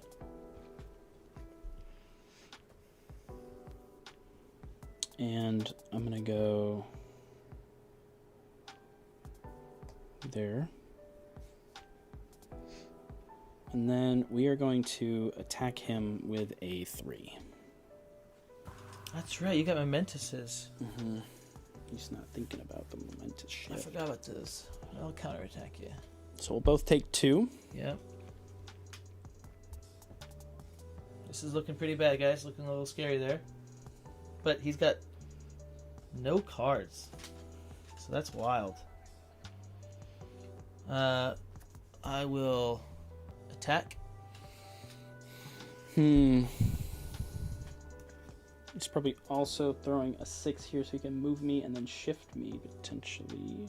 Although that would actually wouldn't do anything. The shift, that would not, yeah, that wouldn't work. Yeah, so I am going to play Hoax, which is unfortunate. Now he knows I have no force. Ooh. Yes, it's very good to know that he has no force, guys. Now we're guaranteed 3 damage at least with our 6. Yeah. That's huge. And that's interesting. Now he's playing this as a pass. Or if you stayed, I was getting... Or if I stayed, you're smacky. getting smacky. I am going to go there, I think. So I'm not going to give you the draw. Unfortunately, well played, very well played from him. Thanks, and then I'll maneuver second action. And let's go... You have to run away. You can do top deck? No, you ain't top deck. Nothing. I'll go there. Your turn. Yeah, that was a risky play last game. I should have probably waited at least one more turn to go in. So I wasn't passing there and going down to no cards. I am going to maneuver. After the game, let's talk about things that were going off in your head about your own hand that you wouldn't say. Mm-hmm. And so I got things that I should tell them about that need to be mentioned afterwards. Yeah, guys, so at this point, we know he's played... We can't go down to 0 cards in hand because he's got a 6 left, and he can just kill us.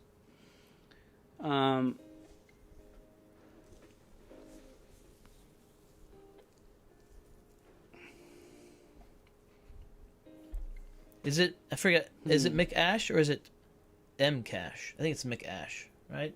Mick Ash? Probably last name McAsh.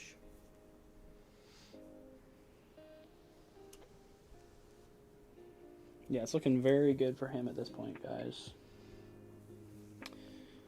So this is where it's tough. Okay, so what he's thinking, right? I was like, okay, does he just run away, right?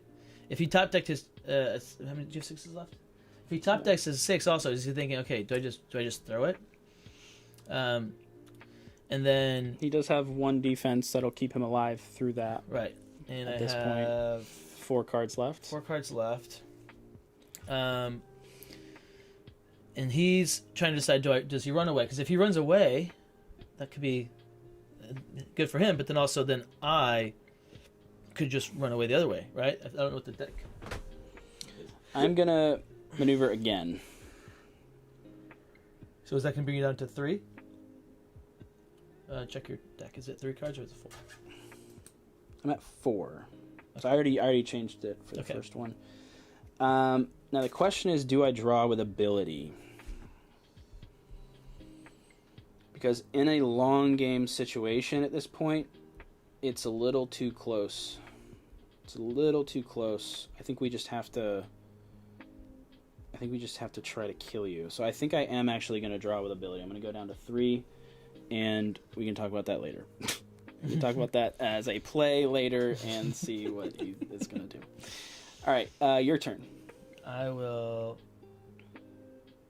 maneuver.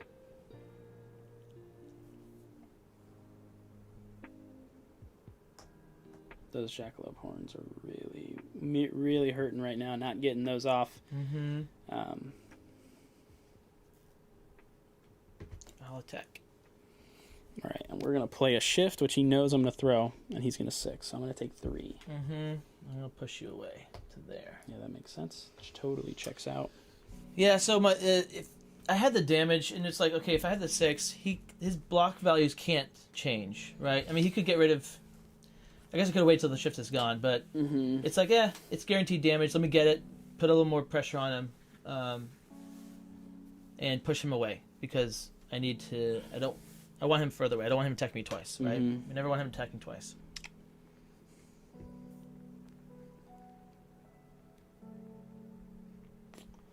Yeah. So at this point, guys, it's not looking great because he can pretty safely throw a thing, although his 6s are gone, so that's cool. I'm going to maneuver. Yeah, so also we both know that which we're not talking about, I guess I should be talking about it, but so his feints are gone, and feints are gone. I'm guaranteed my shift, and my 4s are still 4s, so I've got the damage. And he's also got the auto damage thing, so he can now do. Yeah, and so as long as I don't die to his 6, then we win. Or take extra damage, I guess, also.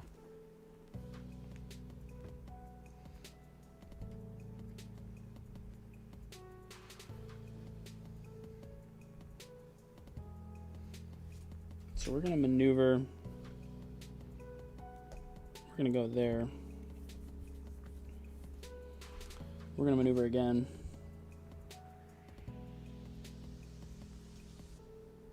So what is your thought process with your movement right now? Because you're only moving 2. Are you happy with your? Are you? It's the way you're doing it makes me feel like you want me to attack you, right? Because you're keeping close, but you're not like going center. So why not do this? Why not go 1 to there and then like there? Why not in there in center stage? Depends on what I draw. How's this different than this? Because I may want to use my ability. But by going, so you can go, right? You go there, and then you draw, and then you have the decision to go back to there, to use your ability if you need to. Yep. Or you can go to there, or there. I can also go either of those places if I go here. Because I'm a move 3 fighter. Okay, sure. Yeah. Sure. But you're right, I could have arguably gone there. But you end your turn there, though. You're about to end your turn there. So I guess if you, I guess it's the same. As long as if you need to do your draw, then you can stay there. But if you don't need to do your draw, I would say you go there. Yeah. But if you want to make it appear There's different ways you could do it, I guess. Yeah, I am gonna use my ability. Okay, so Which is really he unfortunate. didn't have defense to stay alive. So that sucks. And I got 3 cards left. Yeah. Yeah. So just drew through my deck. And definitely at have point, this one locked in. At this point, yeah. I'll maneuver. And I drew a beautiful card. 1, 2. Pass. Yeah, we'll go 1, 2, 3, and then I will play my friendly neighborhood to go there and heal. Yeah. 1, 2, 3, 4, 5. Do you have your pass? You're done passes, right? So Yeah, that would be almost. You have to boost with the 3, so savagery or something. You want? Yeah, let's keep going. Let's see. And then heal up. Yeah. So you're back up to 6. Yeah. So at this point, guys, it's not great. I'm gonna maneuver and take 2. And we're going to boost with the savagery.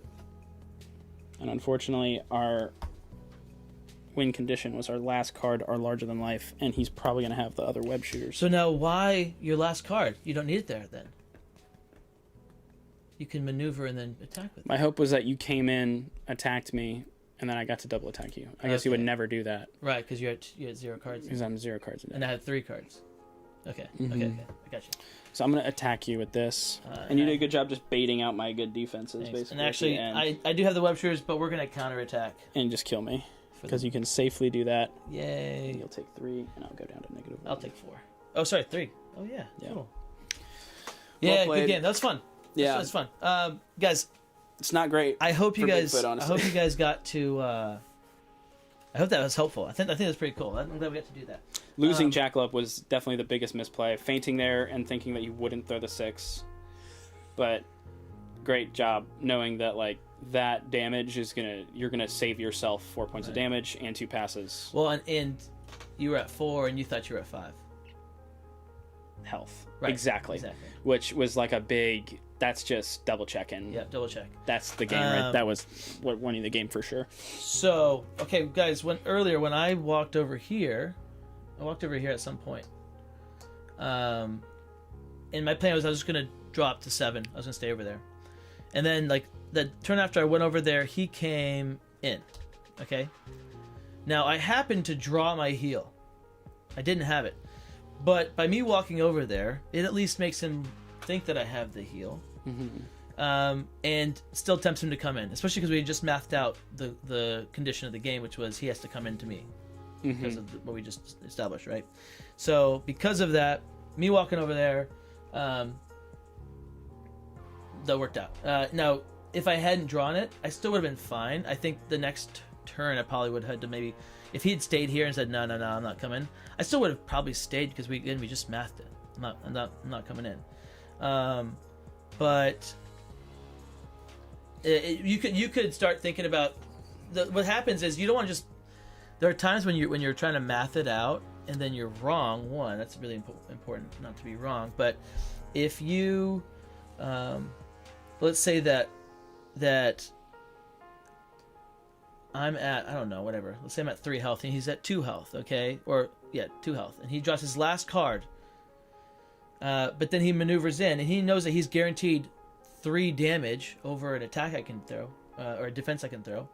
Well, then that needs to be factored in. So make sure you can factor in how much damage is being thrown on their last attack, because when that moment comes up, they're gonna have to send it. So you gotta be keeping mind of that. What do you have? Anything card wise that you were thinking of? Yeah. So I had a Jackalope Horns and a Shift and a Regroup left, which are. I mean, any moments where you were like thinking about cards or something, and you're like, "Oh, this is why I did that." No, I do think in hindsight, this map choice was a really good one, and knowing that because of the map, it was probably going to go to a longer game, I would have gone second. Because then initiative's on you. You're forced to come into Bigfoot or boost around to get to Jackalope. Spider-Man likes to go second. Right, Spider-Man does like to go second, and knowing that you actually do have a lot of card draw attached to your cards with Snark and Disarming Shot and your Friendly Neighborhood Spider-Man, or no, the other one, the Spidey Senses, that you may or may not get, I think, and knowing that I have the passes to do it, and you know that I have more passes and more passive damage than you do, so it is interesting. I think in hindsight, I probably would have gone second. Going first, I probably should have used my ability a lot more, and just, I do think another win con for Bigfoot here is just attacking you and forcing you to play suboptimal defenses, because if I play a very slow game, you're going to be able to optimally defend against everything that I throw. So that is a mistake on my part, forgetting that, like, if you play a slow game against Spidey, he's going to be able to perfectly match up exactly what he wants. Right. Probably. Right. So, but if I play a faster game, then maybe you're not web shooting every single 6 that I throw. Maybe you're forced to play Correct. those into something. I would have had to. Yeah. But you did not keep the gas going, and No, so I didn't. I had 3 web shooters very early, and it was just, you just didn't attack, and so I was like, okay, I don't have to throw them. And when you did, there were a couple of things that were I think really good, that worked out in my favor, which were taking the ones. The regroups were huge. Take the ones. Yeah. And then Look at how even the deck counts were too. right, and I got Even though lot I- of my card draw intentionally not drawn, but also it was a weird situation where if you let me get it, it's beneficial to me. And so what that was it was first action attacks with card draw. Yeah. First action attacks with card draw made it so that you had to run away, or I'm getting the thing. By the way, over here, Yeah. When I would have top decked my 6 had you not left. How I not left. Yeah. So that was that's the risk. It's not worth the risk. I could have given you the extra card, but then I would have taken an You would insane have died. amount of damage. You were dead. You were at 6 at that point. I had no cards. You had You're no- right. No, I had a no cards. hoax. Yeah. Yeah. So it was a good. I mean, obviously, a good choice to leave there, not take another. Not let me get the cards. Yeah, guys. So I think it's there's my last 6. We'll shuffle that in there. I think it's Eric had a win con and he stuck to it, and I did not, or I was forced to abandon it because of Jackalope. Right, Jackalope being part of the slow play win con, him killing Jackalope, like you can see that's how he was able to. Yeah. That's the weakness for Bigfoot. I think if you do that, and I what's frustrating also is I had the skirmish. I had the ability to almost full block your 6, or to only take 2 off of it. But I wanted to save that for Bigfoot because I did not think you were spending it in a Jackalope. Right. So, yeah. Well, and it's this game comes down to a lot of those moments where it's like, it's what does my opponent think I'm doing, and so then therefore what do I need to do. And then it's like, well, how many levels into it is my opponent going? And how many levels are they thinking I'm going? How many levels do I need? And then you either end up matching up right, which in this game I matched up right, or you end up being way off and then just losing every interaction, which I've done many times, especially in your Wukongs. Like, that does happen. So, but yeah, it's that was good, cool. I enjoyed that. Did you guys like that? Did you enjoy that? Was it beneficial? It's definitely not as bad of a matchup, I think. Now, what makes Unmatched so great is that you can run this back again and be entirely different. Try it in an entirely different way. Even just this, right? Even if just this switch right here. If I go second, very different game. Very, very different game. And then also maps would be a very different game. I didn't hate this map. It did make it very hard for me to get my ability when I wanted it, and when I didn't want to take it but had to, then it was like, okay, now I have to position very suboptimally in order to actually get my ability. Right. So, well, yeah, it's a good map for you, or ended up being pretty good for you. There you go, guys. Yeah. Spider-Man hard counters Bigfoot. No. It is interesting, though. Bigfoot has no disruption, and so he can't take advantage of Spider-Man's lack of feints. And if he's not playing fast enough, Spider-Man will just it's the speed. full value block everything that Bigfoot has. If Bigfoot's playing slow, it's really cool. Also at the end of the game there, guys, when I had 3 cards in deck, he had just drawn his last card to get to 6. And I had a choice. I think it was like here or something. I had a choice of going in and attacking him or not, right? But I top decked the heal, so I was like, oh, this is obviously the play. You just go over here, then go there, heal. We're in GG. But if I had gone in here, my Momentous was guaranteed 2 damage at that point. Did you have? I had a shift left, so it was guaranteed 2 damage. So guaranteed 2 damage. You had 3, and then what were your attacks? So my attacks were Your 6, a 6, and then a savagery. and a savagery. Anything else? Regroup, technically. But you would throw in the So forward and the 6. idea, though, was I took my ability because maybe he comes in and tries to close out the game, or tries to just make it so that I can't do anything. But if I had thrown the 6 first, I like, throw my... Right, that actually would then it have wins me the game. won you the game. Yeah, so that was my only play, I think, at that point. Everything else. Yeah, so if he had thrown his 6, guys, I throw my... You can't throw your my counter web attack. shooters. I have to throw that, right? So I take 2. So I'm down to 1 health, and then I would have blocked with my counter attack or whatever, and then I die. Yeah. Yeah. Cool. So would have been. So now again, I wouldn't have done that. I had three cards left. I would have been fishing for. I would have just been walking away. Make sure again he can't double attack me, and looking for my heal. So, but cool. Yeah, it's a good matchup. It's Great fun. game. Oh, weird. Well, guys, thank you for watching. This was a fun one. Yeah, it was fun really discussions. Great questions, guys. If we left out anything, let us know as far as competitive goes. We didn't talk about drafting at all. No. Right. We just talked about this matchup in this game Just and through our thought fundamentals. process. Right, fundamentals. Yeah. The big thing. So here's final nuggets for you guys who have stayed till the end. To make it worth your while. The biggest thing that improved my game was when I made that connection of if you see the opponent at 6 cards in hand, they have the initiative. Mm-hmm. They have to come in because they don't want to overdraw.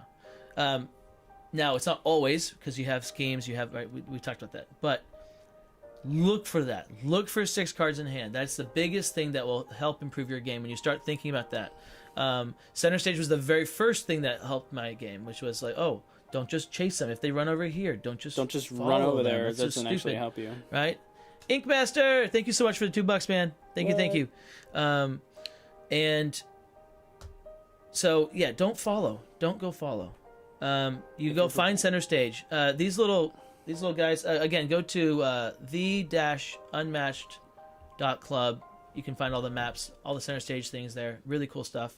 We'll do now that I've got these cards, I'll do a whole video just breaking down the maps and the center stages so you guys can have them. You can look at them. We can talk about it, discuss who's good on it. That'll be a long video. That'll be a computer breaking stream for sure. Yeah, that'd be insane. But yeah, there you go, guys. 6 cards in hand, center stage. What else? Any other big, massive thing that changed your game? Yeah, I mean, understanding initiative is like definitely one of the knowing when you don't have to go in. Right. That's a huge part of playing any value character, which there's a good amount. Any even honest any type of character, knowing when you don't have to go in is huge.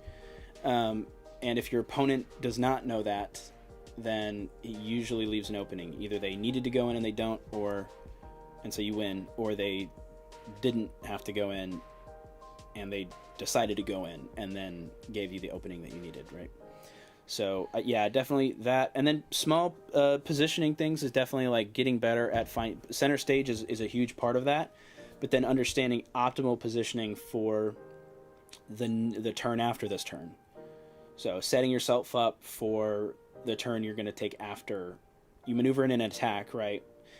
But it's a movement attack or something like that, and then understanding where you want to start the attack from and end the attack from. Yeah, always be thinking about the positioning. Always be thinking about the board. Where do you want to end up? Where are you going? Mm-hmm. Knowing the win con, that's huge as well, guys. That's a really big thing. When you're going into matchups, look at the win con. If you're doing a tournament game and you happen to know what your matchup is, if you're playing some game where you know what your matchup is beforehand, ahead of time, run those. Run it a lot, because the more you run it, the more you're going to practice that You'll matchup. uncover some weird stuff. Like we just figured out, oh, okay, this is what we would have done differently in this matchup, right? That's huge. And then, yeah, and you'll find some weird stuff. Yeah. Like my, what was that one that was cool? Oh, like me bouncing away on defense with my 3, avoiding the point of damage from the savagery. That's awesome. That's huge. It's a big point of damage. And him not realizing that he was going to damage the Jackalope with the savagery. That's cost huge. me the game also. Yeah. That's what led to it. So really important stuff. Love you, Ink Master. Thank you, dude. Real quick, did you ever get the email cap? I did. I have not had a chance to look at it, but I did get the email. I will have to take a look at that. Thank you. And guys, there are 34 of you guys watching. What? Thank you guys for watching. That's crazy. That's insane. I'm glad you guys have tuned in. I feel like you're not all subscribed, and I don't ever ask this, but because we are 5 subs short of 1,000 right now. Are we seriously? Yeah, it's been like this for the past 2 weeks. It's just like this. It's like 34, 35, 36, 35. Sorry, what did I say? 95. Sorry, 95, 96, 95, 94. Did I say? I don't remember what I've been saying, but guys, we're 5 short of 1,000. Go subscribe, please. If you enjoyed this, if you made it to this point of the video, please subscribe because we're so close to 1,000. That's it. Thank you guys for watching. As always, that's O-Town. This is your captain signing off, and we'll see you guys in the next video.